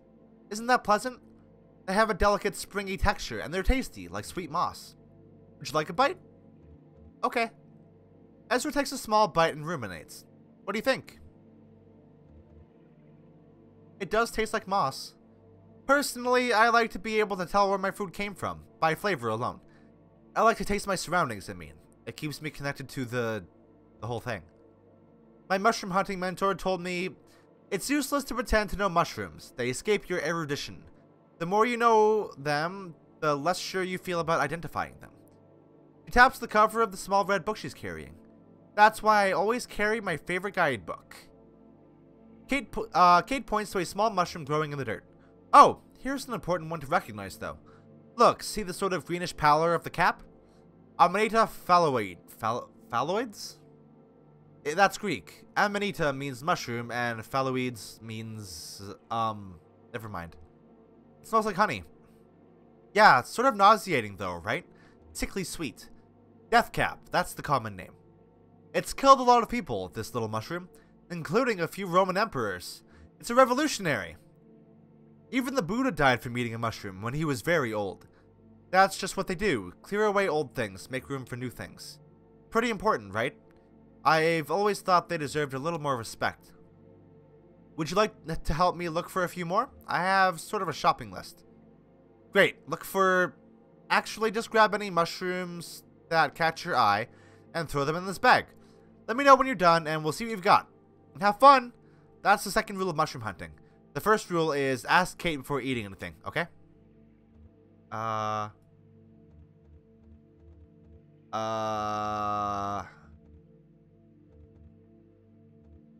Kate kneels in the grass. She parts the grass with her garden knife, studiously combing the ground. The hot dog vendor tried to strike up a conversation with some immediately too personal questions. She decided to give him the benefit of the doubt. Maybe he considered it part of his job, she thought, to offer his customers some kind of counsel. Maybe it was to salve his guilty conscience for selling junk food outside a hospital. There are no mushrooms in the grass. Kate digs in a bare patch of dirt. It's a bit muddy from flooding or the general dampness of the cave. She finds two promising specimens, a spotted brown cap and a dense bundle of dark ridges. Where did I get the word rough from there? Had she ever tried any alternative medicines? Acupuncture? Homeopathy? Ayurveda? Magical thinking? She said she'd never heard of any of those things. He fished a stray hot dog out of the pickle jar. Kate inspects the dense bundle of dark ridges. Dark brown ridges and folds cover the surface of the mushroom. It has a pleasant, almost fruity smell. Kate plucks the mushroom from the dirt and puts it in her bag. Kate tries to wipe some mud off of her boot. Didn't find anything? That's okay. I just found this one. Kate takes the dense bundle of dark ridges out of her bag. This one I can't really use, but I picked it just to show you. It looks a lot like a very popular eating mushroom around these parts, called a morel, but it's not a morel. Kate slices the mushroom in half, lengthwise. It's full of white fiber, the consistency of cotton. This is the easiest way to tell them apart. The real morel is empty. This one, the false morel, is actually kind of poisonous. I forget what its effects are, actually. Here, let's check the Vermeulen book. Vermeulen? Vermeulen book. Sure, that's definitely not how that's pronounced, but sure. Kate flips through the pages of her guidebook. Okay, here it is. Symptoms include wanting to fight, demanding answers, dryness of eyes, nose, and lips, restless sleep. Dreams of flood, of rolling stones, accidents, people transforming into owls, vampires, rockets, and traveling to stars. Huh. That doesn't sound so bad, actually. Kate puts the mushroom back into her bag. So... You have a brother out there somewhere? Julian. He's going to come find me in the morning, after the work is done. Yep, we work pretty hard. We used to spend part of each night looking for my folks, but now we pretty much just work. But maybe that'll change now. I have some new friends. Can I have Ezra do this? Ezra investigates a rotting stump. The stump is ringed with overlapped shelves of mushrooms striped brown, blue, gray, white. A caterpillar crawls along one of them. He didn't like to play in the house. It was always too cold. It seemed to store up the cold at night, then slowly discharge it into his bones during the day, while the sun bounced feebly off the windows. But he liked to play in the woods behind the house. He didn't have any friends nearby. None of their new neighbors seemed to have children his age. So he played alone in the woods, alone, except for the deer. Ezra inspects the mushrooms. It smells spicy, sweet, mild. Like how Ezra had expected his father's tobacco to taste, when he hastily chewed and swallowed a noxious fistful and spent the afternoon retching in secret. He heard someone calling his name. Probably his mother, but her voice didn't sound right through the trees. He kept going. Ezra tears off a piece of the mushroom and puts it in his bag. Ezra closes his eyes and listens to the water and the distant clicking of bats.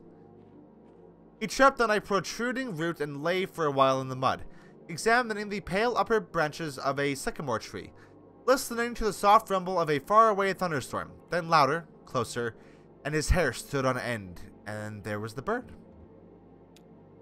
Do you have a family? I left home when I was very young. Not much older than you, actually. Years later, my mother got sick, and I tried to visit her, but it was too late. She was all spaced out on fevers and morphine. I've basically been on my own since then. Well, that's not really true. Just about everyone who sets foot aboard the mucky mammoth feels like family to me now. I guess if nobody's family, then everybody's family. These are the only trees in this whole cave. Who planted them here? Right, not many trees down here in the dark. I know, these are some kind of cypress, and they were definitely planted here deliberately, by someone who... I guess I don't know much about this place, really. It's supposed to be some kind of memorial to something? Will would know more. Sorry, it's a mystery. Ezra kicks the dirt. Months later, she came across a book on homeopathic medicine in a used bookstore and bought it. She thought it was mostly bullshit, but found the author's notes on the unpredictability of mushrooms immediately compelling. Spiritual, even. She started collecting mushrooms on hikes, never eating them, just collecting, identifying, and discarding. Eventually, she connected with the Lexington Mycological Society and began to study in earnest the medicinal uses of fungi. It's a mystery. I'll search for clues. She put out her cigarettes, said goodbye to the hot dog vendor, and spent the rest of the afternoon listening to doctors and trying to understand the world as they did, as a list of discrete injuries to be mended. Ezra examines a large stone monument. The monument is covered with lichen and painted text. Ezra reads the text. Rock graffiti. X+0 forever.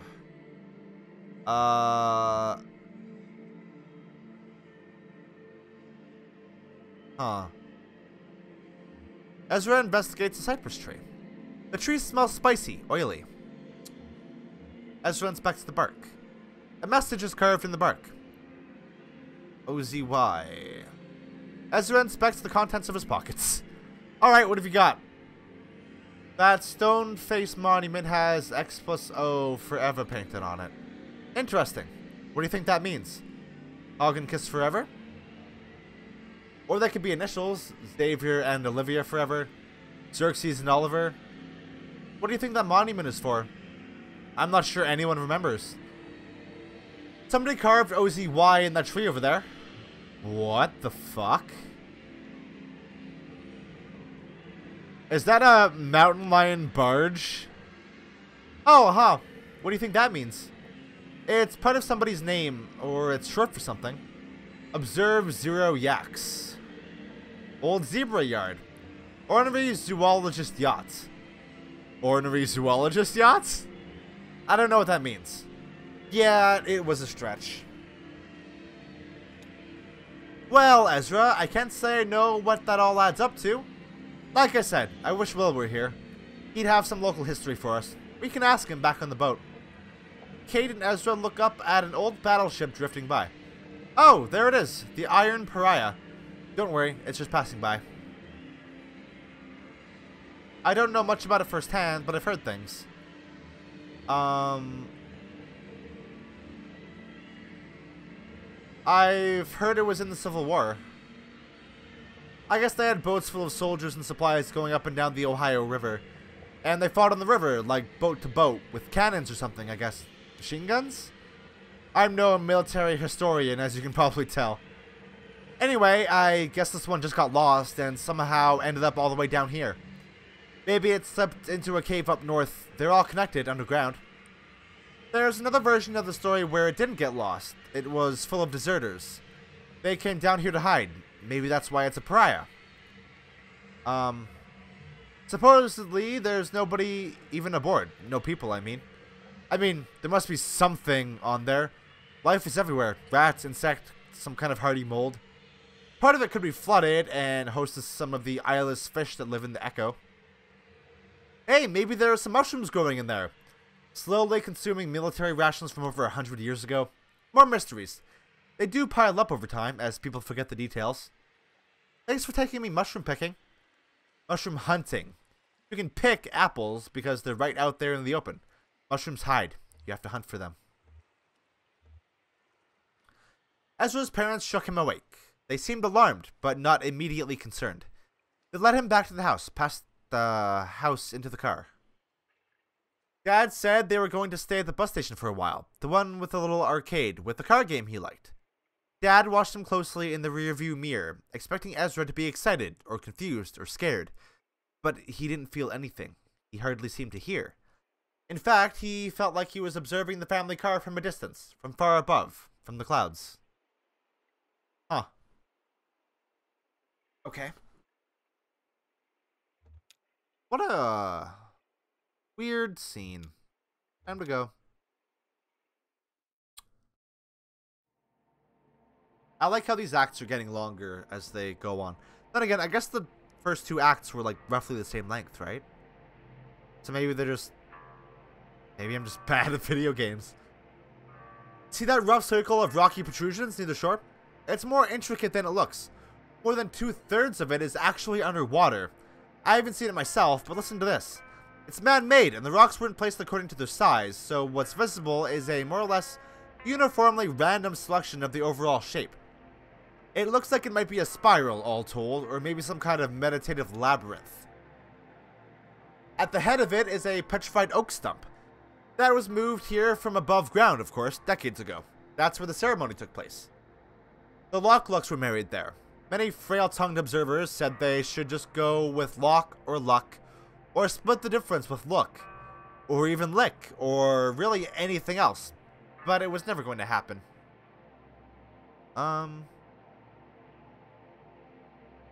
Okay, well, you're making me make weird decisions here. Marge Locke and Errol Locke, wait, Greta Locke and Norm Locke were high school sweethearts. They took a chemistry class together where she challenged him to shoot the moon, learning formulae and compounds well enough to answer every test question exactly wrong and achieve a perfect failing grade. Their engagement was welcome news for the family businesses who had been looking for some opportunity to merge interests.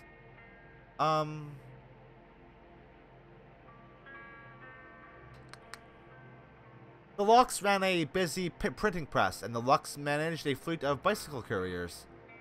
The natural next step was to start a local paper, what would become the Echo River Evening Record. The ceremony itself was humble and perfunctory, and it must have somehow involved these rocks.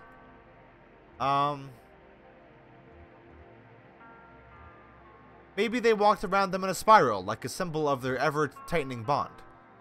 And it must have also involved that petrified stump. Neither family is particularly religious, but rumors persist that the officiant wore a robe. Huh. I like how... It's like...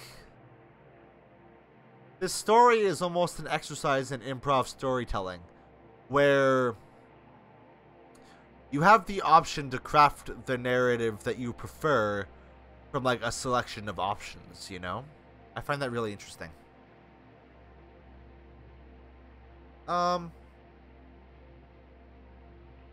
What did Kate suggest that we talk to telephone exchange guy about?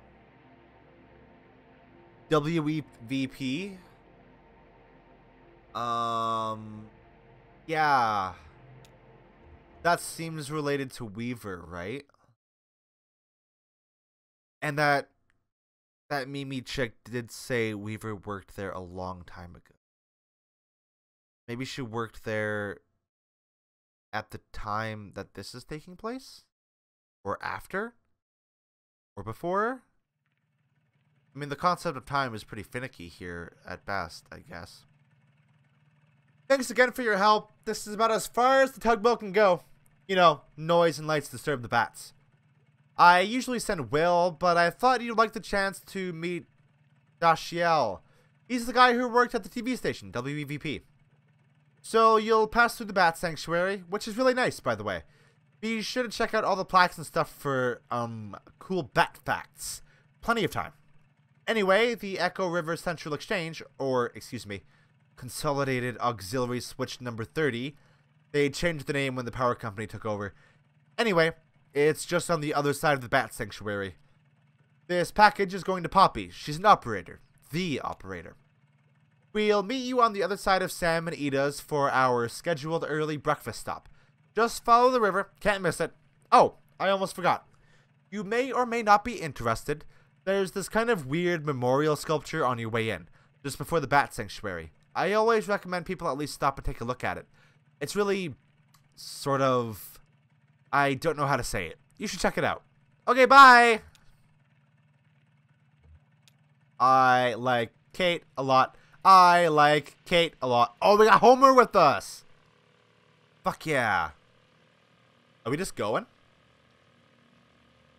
I don't seem to have to click, because nothing popped up when I clicked.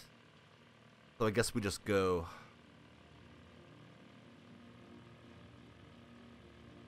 So this is going to be another nice those are mining helmets.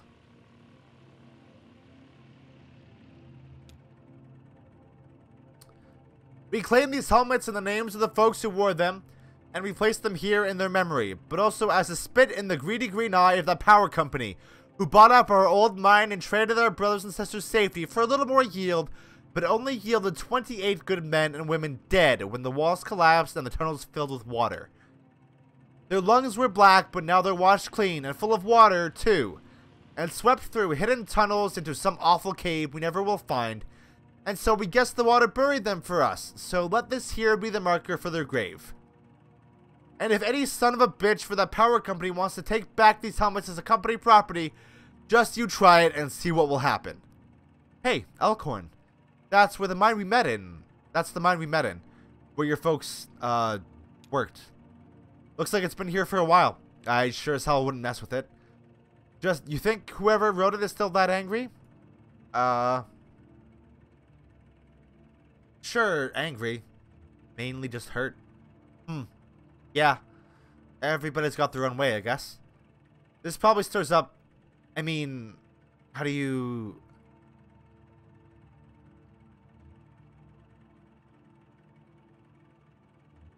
It brings back some anger for me, too. Yeah, that's understandable. Guess that's what a memorial should do, huh? Help you hang on to your feelings. Otherwise, they fade away. That's just what time does. Huh. This game is very good. Like, I know I've been saying that a lot intermittently throughout this whole thing. This is very good. And I'm liking it a lot. And yeah, it's definitely the kind of game that some people might find a bit boring. But I'm liking it a lot. Hey guys. What? You're looking at me like I'm crazy. Just, sometimes I forget I don't even really know you that well. Yeah, well, that makes two of us. You know, those guys from the distillery are just making the best of a bad situation, just like the rest of us. Hey, one of them said to me earlier they could even help me take care of these medical bills for my leg, you know? Get it all together on a plan. Consolidated. Oh, wait. What?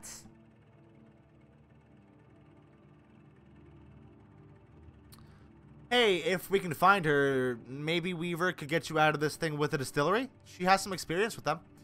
Oh, sure. Could be. Anyway, I have a feeling it'll all work out.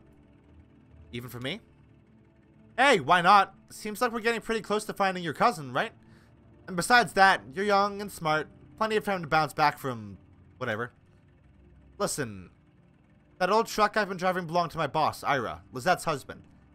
To be honest, Ira didn't like me very much, but somehow Liz got it into her mind that he would have wanted me to have that truck someday.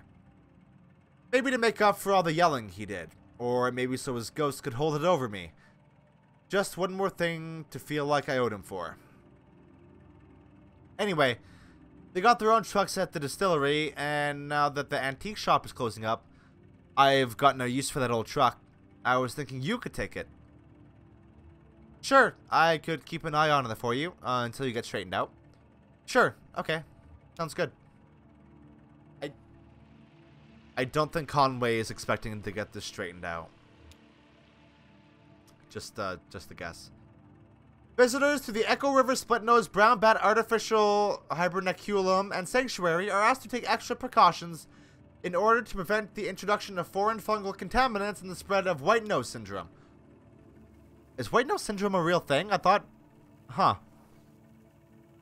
Please do not visit the sanctuary during the same day in which you visited any cave known or suspected to host bats infected with white nose syndrome. Please do not leave your vehicle. If you must leave your vehicle, please remove shoes, clothes, jewelry, headwear, and eyeglasses to ensure you do not bring any foreign spores ashore with you. Please do not touch any bats or structures. The split-nosed brown bat is confused by light. If you are using a lantern or other artificial light source, be aware that it may attract and confuse bats. If you are approached by bats, do not panic. Relax. Stop your vehicle and switch off your light. Never touch a bat. Oh, bats are cute though. I want to pet one.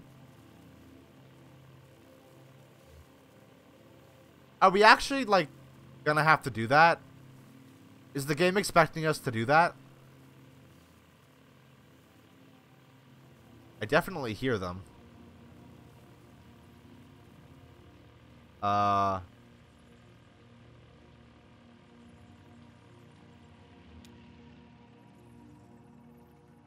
fact! Ever talk with your mouth full? Bats do it all the time. Bats talk in extremely high frequency clicks, too high for humans to hear. Then they use their powerful ears to scan for the echoes of these ultrasonic clicks. By comparing very subtle differences in the time these echoes take to come back, differences of just millionths of a second, bats are able to picture their environment with enough accuracy to catch a flying insect. Once a bat has caught an insect in its mouth, it's still flying, and so it still needs to avoid running into anything. So bats keep clicking away, even while they munch on a tasty bug snack. It may be poor table manners, but it's crucial for surviving in the dark. I wonder how the other bats know whether one of them is really talking or just chasing a bug. I think when they're actually communicating, it sounds more like singing. I'd like to hear that. Yeah. By the way, if you're not subscribed to the Batzilla channel on YouTube, do it. Because it's a lot of cute bats. And I think it's videos done by like a bat rescue or something. So it's like, you know, they're very cool. Can we stop? The bats seem restless. Damn. It's really dark down here. Are you still there? And I touched Conway's shoulder. Oh, there you are. I hope that's you. I was just thinking about my ma.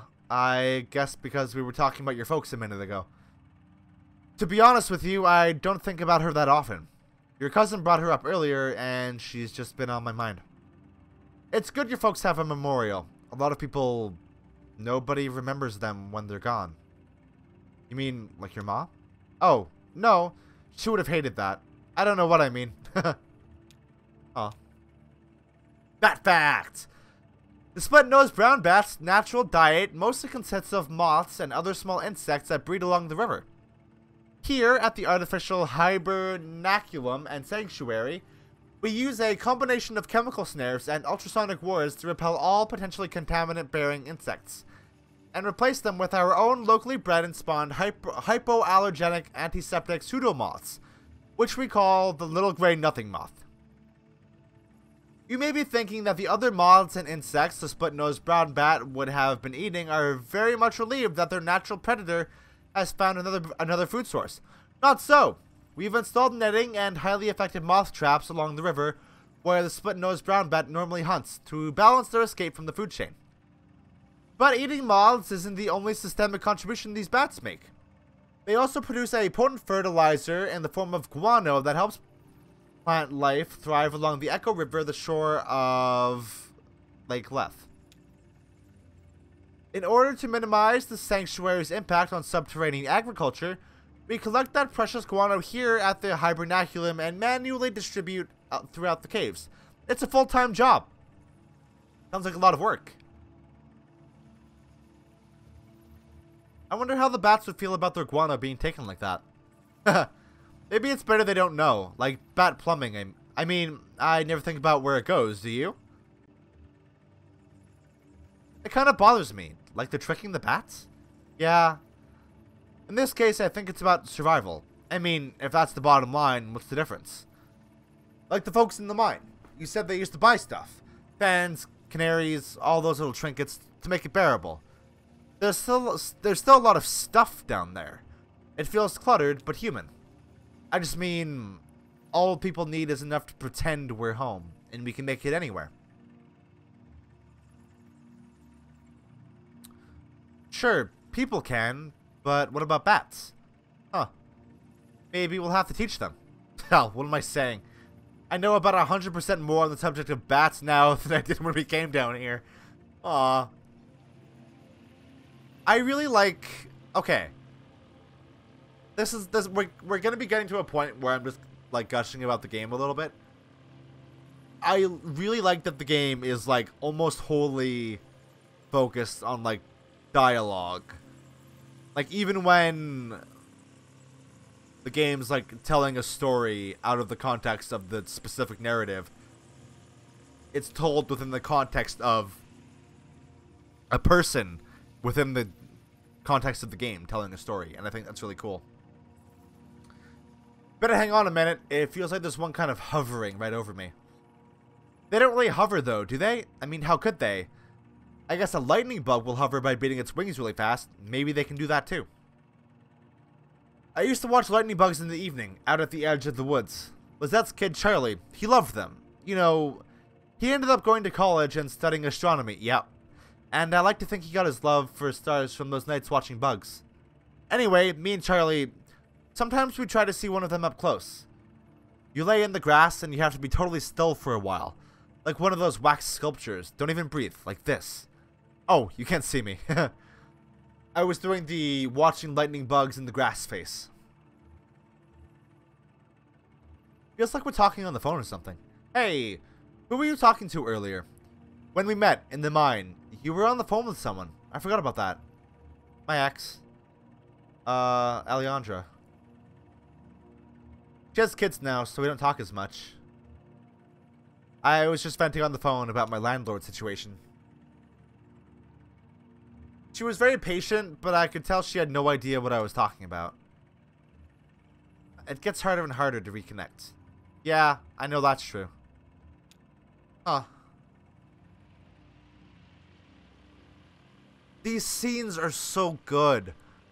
And I don't care if I'm the only one that finds them interesting at this point. I'm just really enjoying myself. This is definitely not a very good Let's Play game. Unless you enjoy just somebody talking and not a whole lot going on in the way of visual. The game's very pretty, but it's static shots a lot of the time. White nose syndrome is still largely a mystery. We suspect that the white fungal growth which appears on bats' faces and wings irritates and confuses them, causing them to awaken early from hibernation and venture outside, depleting stored energy they need to survive through winter.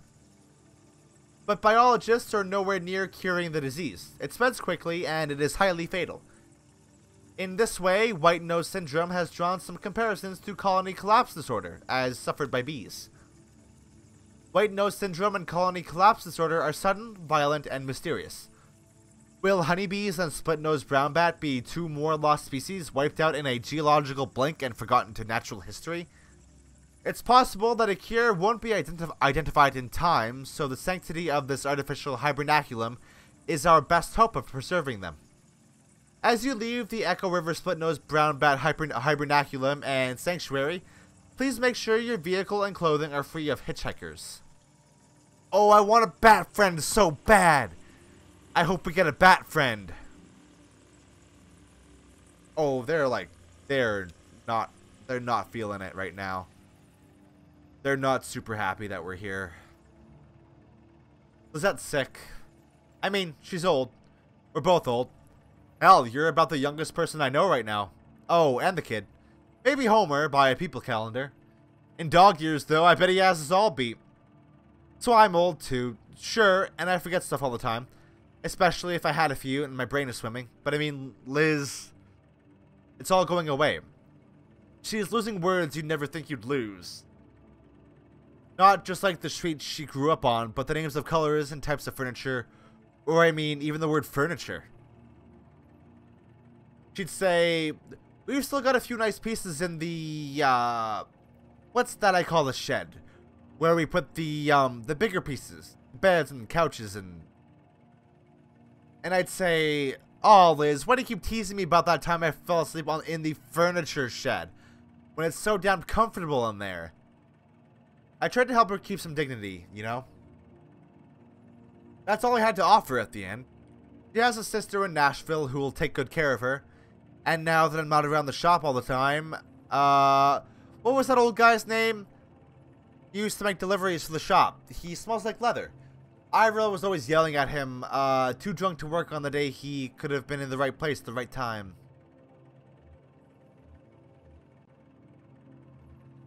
She means a lot to you. Are you worried about losing her? You know, it's inevitable. At this age, people are going all the time. Friends, family, everyone. It's natural. I don't wish she'd live forever.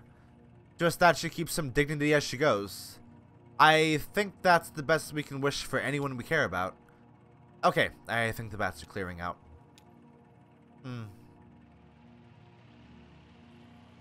So, this might not be the most exciting game ever,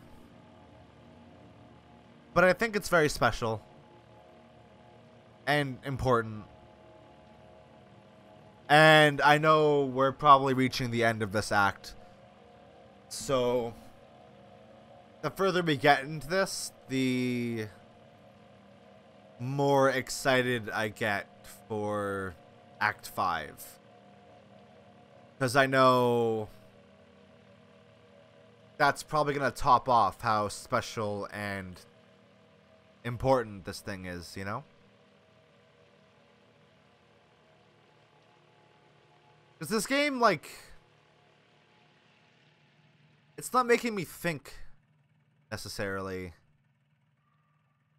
But it's making me feel. And I don't know how to describe how it's making me feel other than melancholy. Might be kind of the point. Careful up there. Can't drive your new truck if you slip and break your legs.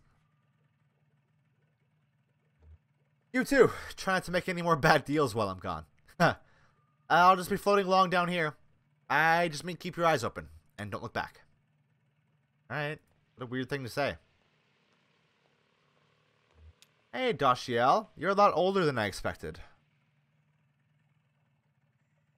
Could be bypassed with another capacitor at 100 nanofarads to reduce noise. If your circuit's too noisy, you should tie those floating pins to the ground. Huh, that's a pretty good idea. They're probably picking up all kinds of radio interference. Dashiell Morse, pleased to meet you. We don't uninstall this type of phone for customers anymore, but there are quite a few of them still in circulation. Anyway, the new system doesn't source enough current to ring these old bells, so I'm trying to come up with a workaround. Maybe a little box the customer could attach right before the wall jack. I'm a bit of a circuit geek myself. I bet. I mean, you seem very comfortable with electronics. Is this your first time down here? I mean, I can tell. Your eyes can't quite adjust to the light. It takes some practice. Believe it or not, I've been coming here since I was a kid, for one reason or the next. Back then, this place was a train station. It's true. They had bats then, too, but they were considered a nuisance. What did you come here for, as a kid? I usually came here with my grandmother. We took the train out to the town she lived in, or in the other direction back to my parents' home. In my memories, it was always cold. Winter, I guess. Sometimes now I walk along the tunnel, run my hand along these wet stone walls, and close my eyes. Ringing footsteps and the drip, drip, drip of the grimy stalactites. Well, the river shifted and this place slowly filled with water, carrying the trains along with the current. It does that, the river, and I don't begrudge it. It's a good reminder that everything we have is borrowed, even trains. Eventually, someone at the Bureau of Reclaimed Spaces heard this place was still empty, so they moved the phone company in here.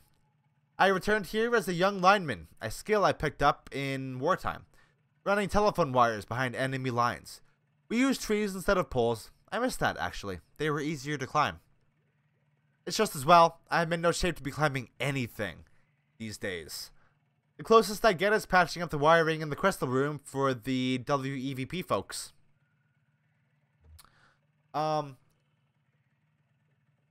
Did you ever know a girl named Weaver? Sure, Weaver Marquez. That's funny, I was just thinking about her. Yeah, I met her a couple times at the TV station. I suppose I didn't know her too well. She handled the archives and I was helping with wiring and stuff. She really seemed to know her way around all that gear though. She had a head for signals, I think. No idea where she ended up. I would guess she's probably not too popular around the station anymore, but I always liked her. Listen, miss, if you're interested in WEVP, you should go talk to them directly. They're always looking for volunteers. Take the ferry over to the silo. There's a mail stop there. They don't have a sign or anything, just ask around. I guess I'll get back to this damn old ringer. Poppy's just a little further down if you're dropping off the package. Nice chatting with you. Alright. Cool. Black. Abel and Eloise, lovers couriers. Bred for racing, Abel and Eloise spent most of their lives as courier pigeons in the employ of the Echo River Avian Post. They retired here after Abel was disfigured in an accident with a light aircraft. But old habits were hard to die. Abel and Eloise would pick up scraps of paper from the ground, the trash, even pull them out of pockets and deliver them to other people nearby, to delight or embarrassment. Word spread and travelers passing through this tunnel began to come prepared with love letters, poems, and other written desires to pass along indirectly through these pigeons. After a hard day's work, Abel and Eloise would always be found nestled closely together in the disused newspaper stand set aside for their habitation. And that's where we left them. Aw, that's sweet. Poppy. You look cool.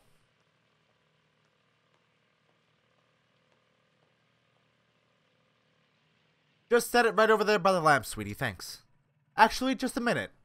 Who does that parcel claim to be from? That's weird, there's no label on it. Well, if we're lucky, it's chocolates from a secret admirer and not a snake from an assassin. So, who are you? You work for the post office? Or the tugboat? I only ask because I haven't seen you before. Was that you I heard chatting down the hall?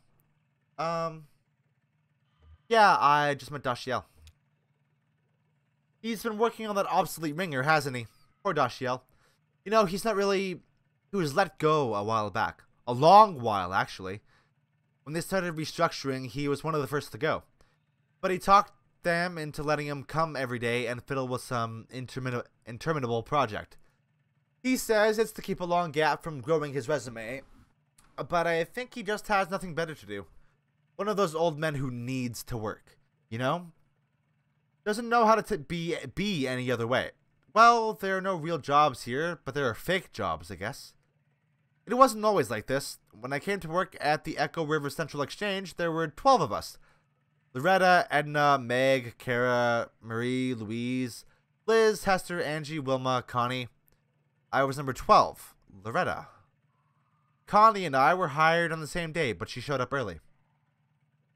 Marie finished college and Hester was fired for snapping at a rude caller, but he had it coming, and I hear she did just fine on her own. So they hired Beryl, Jana, and Sachiko, which brought us up to 13, and that was as many operators as we ever had here at the time. The power company came along, buying up all the lines, and one day they took the exchange as a throw-in, like it was nothing. Nothing! And they started phasing us out. Edna, Meg, Kara, and Lois left one Friday morning, and were asked not to come back on Monday morning. Beryl saw the writing on the wall and quickly found employment at a private PBX. They had Jana and Liz stop routing calls and write up some kind of best practices document instead. It was their final task as exchange employees. Some of the girls were reassigned to other divisions. Connie, I think, was checking residential matters. Sachiko and Wilma were moved into energy sales, cold calling businesses to see if they needed to upgrade their electricity plan. At least they were still on the phone. Then it was just Loretta, Angie, and me. We were swamped. The hours were hell and hard on the throat. The voice with the smile became a croak. I was gargling warm salt water in the break room, sipping from a thermos full of hot honey broth stashed under my chair. Oh, I brought a lot of extended technique to the switchboard in those days. Oh, thank God.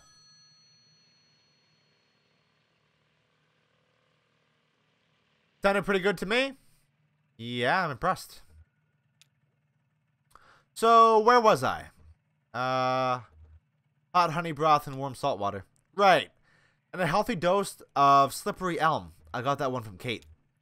So, after a few months, it was just me. A new automation strategy was announced, and this place was rechristened.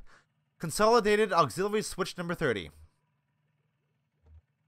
Are you lonely? Sure.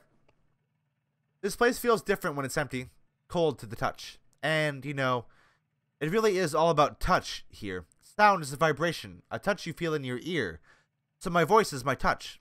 When we're talking, we're touching, even on the phone. That's an electric touch, an intimate little shock that makes your tiny hairs tremble. But that's not even what I mean when I say it's all about touch here. When the power company first tried automating this old exchange with fancy new transistor arrays, the switchboard caught fire. It was just too much, too fast. So they tried using some clunky old mechanical relays, but then the calls were getting mismatched and out of sync. It was a nightmare. Their technicians determined that the phone system down here had been designed ad hoc over decades around the specific tempo of its human operators. So, short of replacing the whole thing, not to mention all the wiring, they'd have to work out the exact timing of every little human gesture that goes into routing a phone call. And that, officially, is my role here. I run the switchboard for the whole exchange. Once the work of 12, I'd like to remind you. They have some kind of machine somewhere that tracks how long it takes me to do each little thing. The caller never hears my voice now. They dial, my little indicator lights switch on, and I make the connection. Do you miss talking to callers? You know, there's something that bothers me about the process, besides the fact that I'm training my replacement, who isn't even human. Here's what I mean. How long do you think it should take to time my every move and recreate that timing in an automated switchboard? Rough estimate. At least a month. That's what I said. But this has been going on for over a year. And a very dark thought has started to nag at me. What if there is no cheap machine that's going to replace me? What if it's just cheaper to keep me here, filling in for the rhythm of the operators? What if I'm the cheap machine? You're not a machine. Nice of you to notice. I mourn the Echo River Central Exchange, and I'll carry a torch with the voice for a smile. Wait. And I'll carry a torch for the voice with a smile. There we go. But at least I'm keeping some part of it human, right? Even if it's not the best part. Oh, the parcel. Right over there by the lamp is fine. Thanks for dropping that off. Take care. Think of me when you dial 0.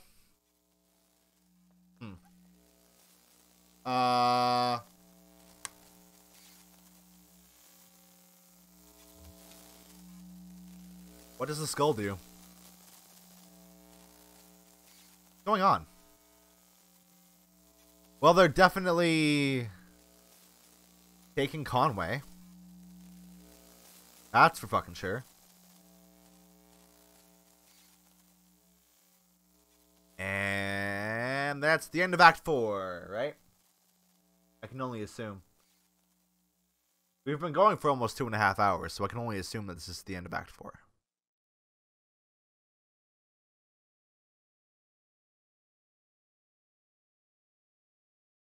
Huh? No. Really? Alright. She returned on the dinghy, alone. She had a strong and sudden urge to shut the motor off and let the current take her, but she couldn't work out where that impulse came from, so she did her best to resist it.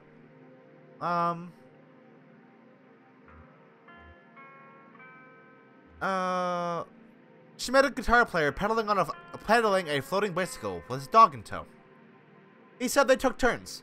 The water was cold, and the floating bicycle, while technically marvelous, wasn't quite buoyant enough for the both of them. Swimming is hard work. The hardest work that dog had ever done, he expected. They'd been traveling this way for most of the night, struggling through the icy water, stopping to recover when they could find a rock large enough to start a small campfire. He had his belongings stuffed into a weathered guitar case at the end of a thin rope. It floated pretty well, so he only had to keep an eye on it and occasionally free it from a rock or some driftwood it was caught on. She asked him to ride a ways on the dinghy. He appreciated the offer, but they weren't in a hurry. She met a painter of shipwrecks. He never worked from photographs, so his paintings could be divided into two categories. There were the ones he painted from life, and the Echo River was a very good source for these because its currents were so unpredictable and the tunnels so dark. He rendered these in oil paint by lamplight, working for hours cross-legged on the porch of his houseboat/studio.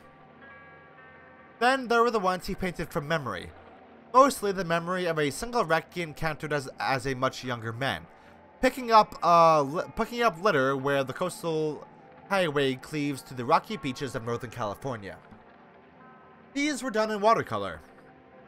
He preferred to work on them in the morning, in a room he rented near the airport in Louisville. He had some postcard-sized sketches in charcoal, too, of the Iron Pariah. It wasn't a wreck exactly, but it felt right. He tried to scribble one down every time he encountered it, though it was so unpredictable, and he was so focused on details, he usually just ended up with a handful of inscrutable marks. She met a family of 5 on a flat-bottomed skiff. The boat was loaded to capacity with black plastic bags and a few larger pieces of furniture wrapped in a blue tarp. 3 paddled, and 2 adults and the older children. The 2 adults and the older child. The 2 younger children slept. They'd been traveling all night, first by car, and then for the last few hours by boat. Hungry and tired, they didn't plan to stop until they reached West Virginia, where a relative had offered to take them in. But the adults were happy to take a break from paddling in weary silence. They asked her about her river journey. He told them about the memorial. They were sympathetic, no minors in their family, but he was once injured at a warehouse job and had to fight for disability pay. They knew what these companies were like and what it was like to have to assert your humanity to them. They wished her well and paddled on toward West Virginia.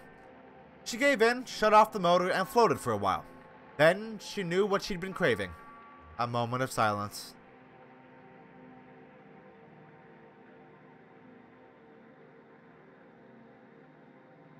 Huh.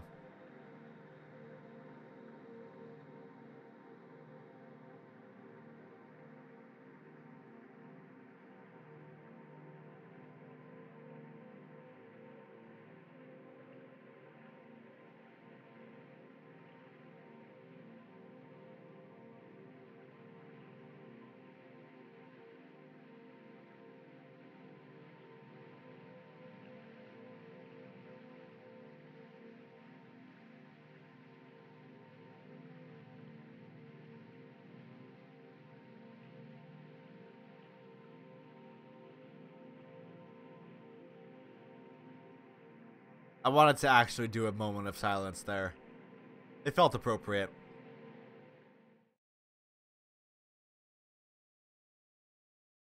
Oh, okay. Sure. I'm still down. I'm still down to clown. Sam and Ida's.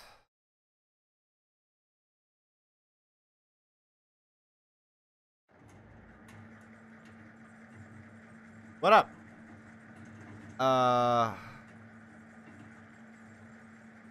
Alright, I guess we're going up. Oh, there's Will and Kate up there. That's a good sign, at least. Friendly faces. Is that June? Where's Johnny? I guess they maybe didn't leave the tugboat. Oh, no, they're there. Just in time! We've already finished eating, but we're about to place a to-go order for Clara. She's back on board, getting ready for her show.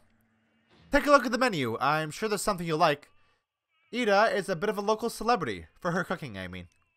Hey, Ezra was just asking about you. He's around the corner playing a video game. Maybe go let him know you two are back? Or, where's the old man anyway?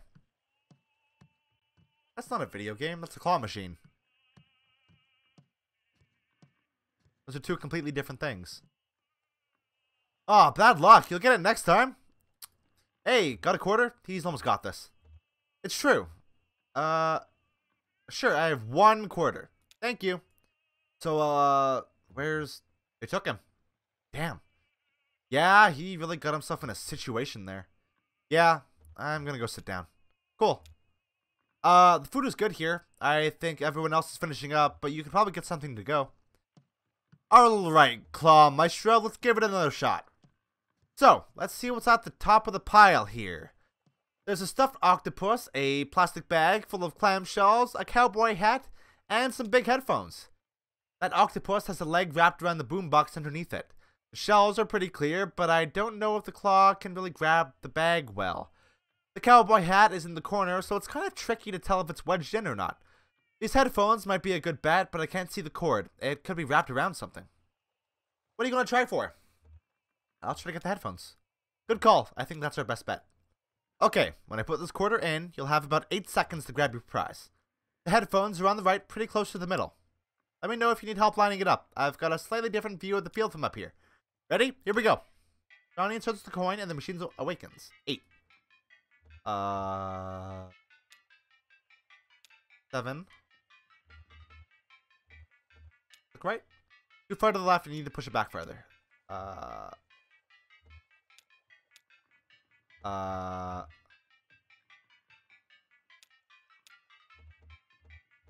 Look right. Sick. The claw returns to the front of the machine with the headphones in a tight grip. It drops them through a slot labeled prize, where Ezra retrieves them. Whoa, nice work! Now we just have to find you something to plug those into. Hey, listen, it sounds like that old man you were following around, I guess he had to leave. He okay? Yeah, he's okay. I mean, I'm sure he could be better, but I don't think we need to worry about him. Anyway, I don't know what kind of plans you have now, but if you need help figuring out your next move, you can always talk to me and Miss Junebug. I just wanted to make sure you know that. Could I keep going with you? Hey, I've got no objection. We have a pretty ad hoc thing going on, me and Junebug. I'd have to talk to her, but I bet you're welcome to tag along for a while if you're into it. Hey, maybe we still have time to poke around this place a little. There's some pretty wild stuff in here. Oh yeah, he's got headphones now. I love it. This is a very good game. Hey, did you see this? They keep a table full of fake food over here. I've never known why. Actually, I think it might be real food coated with shellac or something. Preserved. Oh, and look, this tentacle-looking thing is half-eaten. This is someone's meal that they didn't finish? I dare you to take a bite. Haha, you first. Okay. Whoa, hold on, I'm just kidding. If Sam and Ida preserved this half-eaten meal, it must have been pretty important to them, right?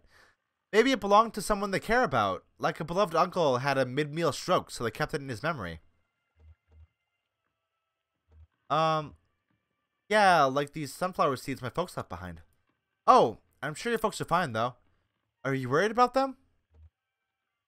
No, they're gone. There's nothing to worry about. I just missed them. Okay, well, I don't know what the deal is with this table, but sometimes people do weird stuff because they miss someone. Huh. Yeah, that's true. Weird. Somehow I thought it was his truck and delivery and all. It was, that's what she's saying, but he gave it to her before they took him away. But you're going to deliver it anyway? Why? He's my friend. He needs my help to finish his job. That's right, he's our friend too. Johnny and I will help you unload when we get there. Lift with your legs, Cricket. Yes, ma'am. Aw. It's really nice that, like, we went from Conway to, like, this whole group of people, and now we have no Conway, but they're still like, yeah, we'll continue his journey for him. So, how was everything? How was the sweet cave snail? Devastating. You're a killer, Ida. Well, I can't take all the credit. Sam came across a whole cave snail colony down there about a year back, and we've been leaving rock candy for them to gorge on since. We just started harvesting them earlier this month. Yes, it's all about patience down here. Everything grows more slowly in the dark. There's a fish in Lake Leth that lives to 200 years, and its flavor profile only develops at about 75. I've got a pot of bones in there that's been stewing for at least a week. I don't even remember why I put them on. Come to think of it, I don't even remember what kind of bones they are. Oh, we need one for the road. Clara said she wanted, something primordial, she said. What does that mean? Kate reviews the menu. I think she meant something very deep in the lake. Ah, could be. Hands shine in the menu. Here, you pick. I'm no good at this. Water cuttlefish spread. That enters the page. Turn the page. Oh wait, hold on. Whoa. Oh, I got an achievement for that. Cool. Lamb and cavefish gumbo. That sounds sick. Good choice. Your friend will love it. I'll have that right out, sweetie. Ezra leans over the table and carefully examines the preserved food and drink.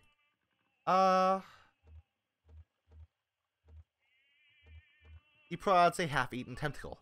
The tentacle is solid and fixed in place. We used to steam those. Juicy, but I prefer them smoked now. Whose food is this? This is the diver's table, and this was the diver's meal. This food is about 15 years old. It's true. These things were different then. Nobody came to eat here. We were fighting just to keep the lights on. Sam, my husband Sam, was depressed. He couldn't catch anything. That was part of the problem. Most of what we served was shipped and frozen or dried, and I just threw it in the fryer. We've both come a long way since then. Well, 2 young men came in for dinner. Seasoned divers, they said. Over 10,000 hours between them in Lake Leth alone. They'd been out all day salvaging parts from a riverboat wreck and had worked up a fierce hunger, they said. They ordered the whole menu without even looking. It was a short menu in those days. I sat them right here and went back to the kitchen. Sam was at the next table doing a Sudoku and drinking malt liquor. His usual routine at the time. An hour later, I was cleaning up when Sam came bursting into the kitchen. Ida, he said, kind of frantic. These divers are still hungry. Bring them another course.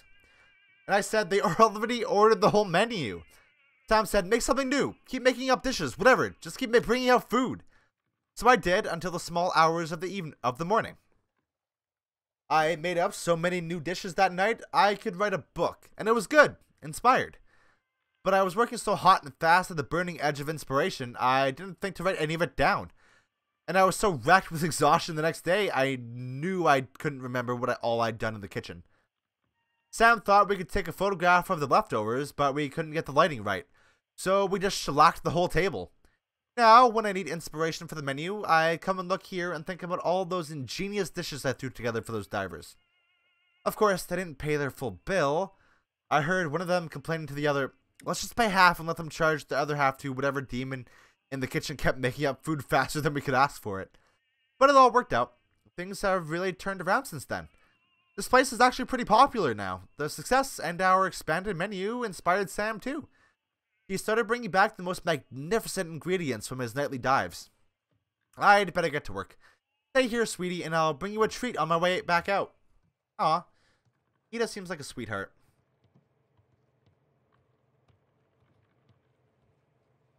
So are we just gonna progress downwards, or? Yep. Seems like it. There's Sam, I guess. Well, buddy, I guess you're the catch of the day, the one and only. So, what are you? You look like, well, some kind of fish, I guess? Kind of a mopey little guy, huh? Yeah, I can see it in your eyes. You smell like, sort of buttery. Well, that should be just fine. Skin feels like sandpaper. Huh. Well, she'll figure something out. I think I'll call you Lazy Cold Deep Fish. Welcome to Sam and Ida's, the one and only Lazy Cold Deep Fish. I hope you enjoy your stay. I mean, not too much. Have you ever seen a creature like me before? You're pretty far down there. I wouldn't be surprised if I'm the first, except there were 2 divers who went before me long ago. Maybe that was before your time. How old are you anyway? I wonder. They ate here once, back in the bad old days. 2 young guys. Could have been brothers, maybe. I was over in the corner with my coffee and crossword. there's a conflict in memory there. I hadn't been able to catch the thing, so Ida just fried up something from frozen. Well, these guys were hungry enough to eat it and asked for more, and they did at least as much talking as eating. See, like I said, they were divers, and like I said, they might have been brothers. They had a kind of rivalry going between them or something. Ida was about to write up their check, but I slipped calmly and quietly into the kitchen for a minute, and told her to just keep bringing out food. I figured they wouldn't notice, caught up in their boasting as they were, and I wanted to listen. They went back and forth for hours about all the deep and dangerous dives they'd been on, new tunnels they'd discovered, all the weird creatures they'd encountered at the weirdest depths of Lake Leth. It was like a dance, no, like a boxing match. Each story went deeper than the last. And I listened to every word of it, memorized every description of every tunnel and diving route they discovered. That's my map now, you see. For 15 years, I've been using routes those two young divers discussed right there at that table. Yeah, I could write a guidebook to the depths of this lake, but I don't dare. Someone would steal my good diving spots, and then where would we be? See, people come here from all over just to try our daily catch, because they know it's unique. Ain't you proud? Since I can't write any of it down, I just preserved that table where they had their meal so I can look at it to jog my memory. Like, they were eating pickled crab when they talk about that shipwreck full of salamanders. Pretty clever, huh? It's my own secret code. Well, I'll be straight with you, lazy cold deep fish. There's one feature of this arrangement that I find unsettling. In fact, I lose a decent amount of sleep over it. I told you those boys were competing, right? One-upping each other, I mean. Each getting wilder and more adventurous as they traded tales. Well, I navigate mostly in the dark down there. Just going by touch and a kind of mental picture I can construct from their detailed boasts. And every time I explore a new diving spot from those old recollections, I have to weigh it all against the risk that I'm headed right into a dangerous falsehood. One of those men could have felt for a moment like he was losing some ground in their little duel, so he could have slipped a fake one in there. Maybe he told a fib about some dive he went on and found a colony of blind shrimp living in a discarded refrigerator. And when I get down there, my diving bell cracks open on a sharp rock where he said that fridge would be. And that's the end of Sam and Ida's. To be honest, that possibility puts the fear of death in me every time I touch water. This one's really long. Hey, Sam. Good haul tonight? We'll see what you can make of it. Yeah, pretty good, I think. I had some trouble down by the narrow tunnel. Some kind of fast-growing freshwater barnacles just about sealed it up. I picked away for half an hour before I gave up and went around the other way. But I got the catch of the day. That's the important part. That's what people travel for. What's the catch today? This here's a lazy cold deep fish. Ropey, sandpapery old fish. I don't know how she'll fix him, but that sandpapery quality ought to do something for, what do they call it? Mouthfeel? Will you stay for a drink? I've got a dark rum that goes well with coffee. I think we're about to leave, but thanks. Just passing through. Hey, aren't we all? Oh, she's got your food ready. You all enjoy your meal, alright? This is a nice scene, too. I like this scene.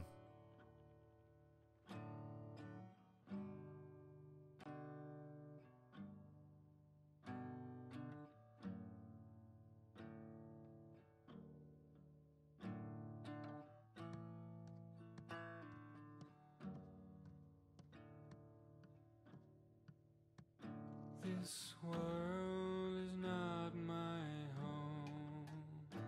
I'm just passing. Wow, okay.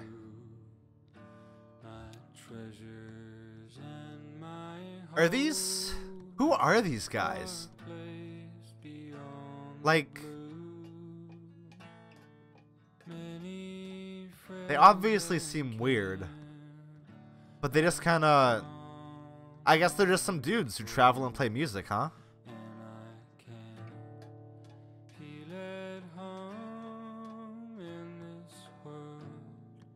Anymore. Huh.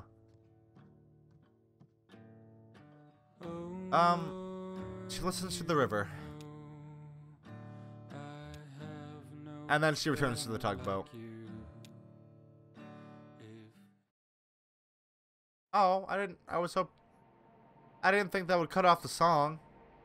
Well, I probably should have expected. That's my own dang fault.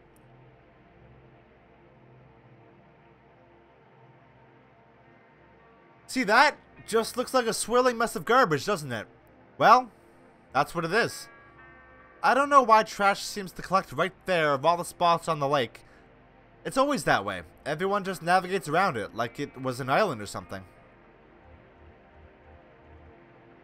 Look closely, you can see some wood scraps from the old canoe rental shop. Gemini Canoe and Firewood. The place was run by twin sisters, Cassie and Paula, I think. This was years ago. They used to rent out canoes to tourists, campers, pilgrims, folks like that. They must have had some kind of deal with the distillery. You'd always see a couple of Hard Times boys posted up on the dock, peddling small bottles to their customers. Cassie and Paula worked those old canoes to death, wrung every penny out of them. They'd only take one out of commission when it was truly, demonstrably dangerous, and you couldn't get a refund unless your boat was visibly taking on water. The side business in Firewood was a stroke of minor genius. Yeah, this cluttered place makes a decent local museum. It's as good as history as I could ever tell. We arrived at a small houseboat neighborhood that sometimes hosted concerts for the pleasure of its residents, where Clara was scheduled that night to perform. I don't imagine that this is our final destination, huh? Where are we going? I mean, we're still going to Dogwood Drive, I guess. Junebug and Johnny watched the show from the dockyard with the others.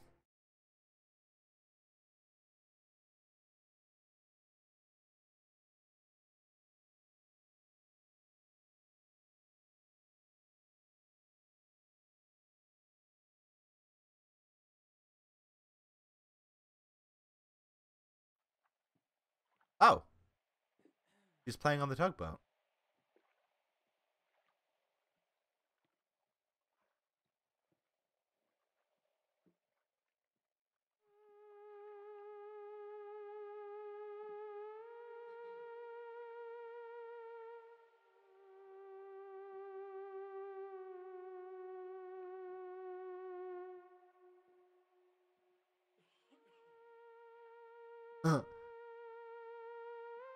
I like the coughing.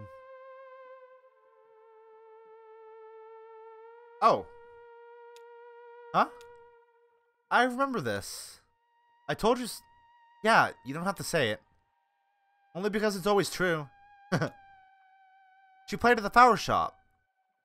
Cyrano opened. He was having trouble with the state machine. So he just droned out on the lap steel. He got really into it, and he went on for, like, forever. Everyone was falling asleep. Not everyone. I remember the air was warm, perfumed. You were playing with some petals you found on the floor, and I was looking at the ceiling. I remember the ceiling was glass. During the week, that room was a greenhouse. I don't know where they put all the plants when they had bands in. Maybe outside, if the weather was nice. It was nice that night. Warm. Smelled like spring. I remember the folding chairs. So uncomfortable, but I guess it was their only option. They had to pack everything up during the week so there'd be room to display the flowers. Wow, look at Ezra. He's wrapped. Yeah, he's really into it. So, you were talking about him earlier at the gas station. Sure, I haven't forgotten, Cricket. Cool, yeah, I know. Any, what do you think about Ezra traveling with us for a while? We were in the back, kind of looking around, people watching. I remember, a cat sleeping on a chair. She was a scrawny calico. We'd seen her there before. She must have lived there. I wonder if she preferred the peace and quiet of the daytime flower shop, or the buzz of activity and the ear-scratching strangers that came with nighttime concerts. Why do all the best music ventures have live-in cats? I would have been content just to sit in that folding chair and drift on Cyrano's lap steel sound waves, but you were feeling restless, so we went for a walk. If I sound hesitant or something, it's just When I met you, when we met, we were nothing. Just these little gray shadows. And we grew, and filled in, but we did all that together. Ezra, sure, he's just a kid, but he's already a person. What would that do to our system? Our chemistry?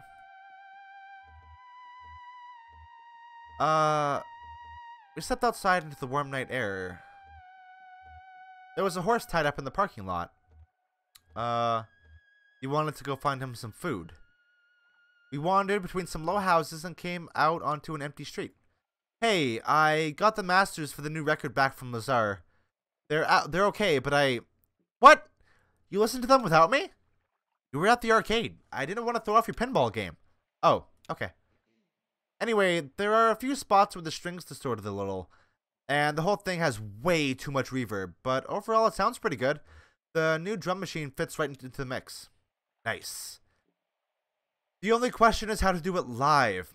I can't control the drum machine and sing and dance at the same time, and you've got your hands full with the guitar. We stepped into a 24-hour convenience store. I remember the radio was playing some old Patsy Cline, right? Or was it Connie Smith?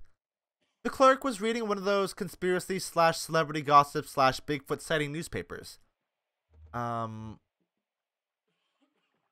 You bought a small bag of carrots for the horse. The horse ate the carrots slowly and glumly. They're beautiful animals, horses. Everyone seems to agree. I think it's because they always look so sad. We got back to the greenhouse just as Clara was tuning up. She relaxed her shoulders, took a deep breath, raised both hands into their precise positions, and the room started shaking. Clara hit a note that made the glass rattle in sympathy? A perfect 2 octaves lower. She looked like a sorceress, tearing down the building with an effortless wave and incredible focus, coaxing the empty air into some kind of moaning, rattling demon. That's the thing about the theremin. It's the only instrument you never touch. You could see a wave of concern propagating through the greenhouse. People looking up at the trembling glass ceiling, looking at each other to see if anyone else was worried, trying to catch Clara's eye and discern if she was doing it on purpose or not, if she were really trying to bury us all in glass. I'm just saying, maybe we could use a third pair of hands up there. Oh! Think you could teach that kid to play a drum machine? Ma'am, I could teach a dog to play a drum machine. Well, that'll be our backup plan. It was a tense 5 minutes. We, the audience, alternated between fearing for our lives and lamenting hers that could have given her the kind of emotional experience to play this devastating song. Then slowly, gently, Clara's hands came to rest. The theremin went quiet, the glass stopped rattling, and the room relaxed, unharmed. Huh. Cool. That was also a nice scene. I feel like I'm definitely gonna have to split this one into 2 parts at this point.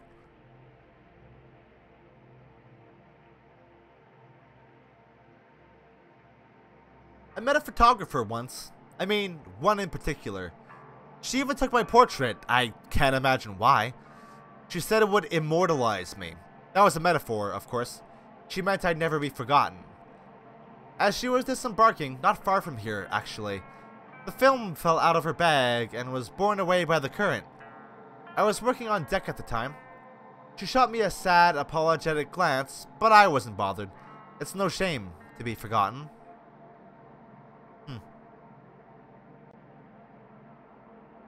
Interesting recurring theme going on in this episode, huh? Wait. When did we get scene 10? Was that the theremin concert? Silo of Late Reflections. Okay. Where are we? Oh. Okay. There's the truck.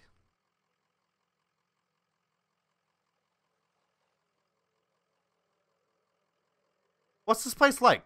Dogwood Drive. It's in a small town, or I really don't know. I've got the manifest the old man had in his truck here. Lizette's Antiques, mail order delivery, no return address, shipping address, 5 Dogwood Drive, packing list, and then it's just numbers. I guess the inventory numbers of the antiques he was supposed to be delivering. Anyway, I'm glad you're coming with us. Yes, I'm always eager to see more of the country, and I enjoy the company. I will have to find a bus or a train to get on to Nashville by evening. Well, they have buses everywhere, right? Or, hey, I could drive you to Nashville. Seems I have a truck now, only how are we going to get it up these stairs? That's quite a staircase.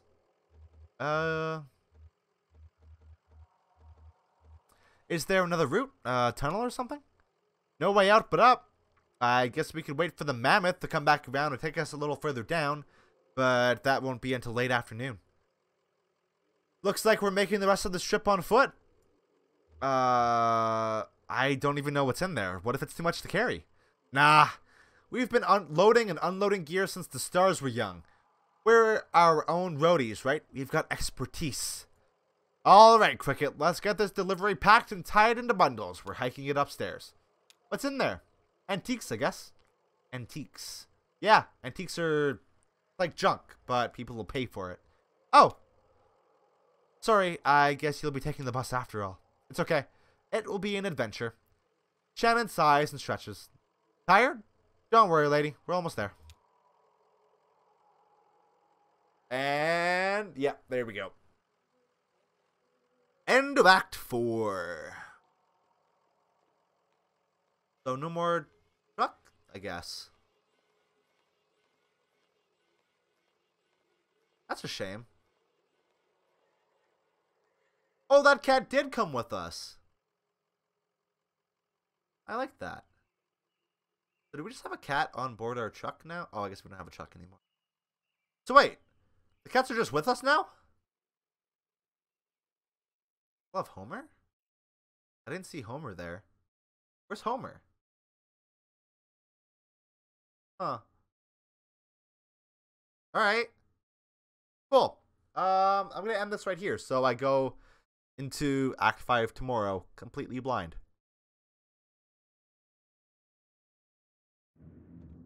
Oh. Or they don't automatically play anymore. Oh no, there's like little interludes, right? Yeah. Fuck. I wonder if they have to be played. Why is this a circle?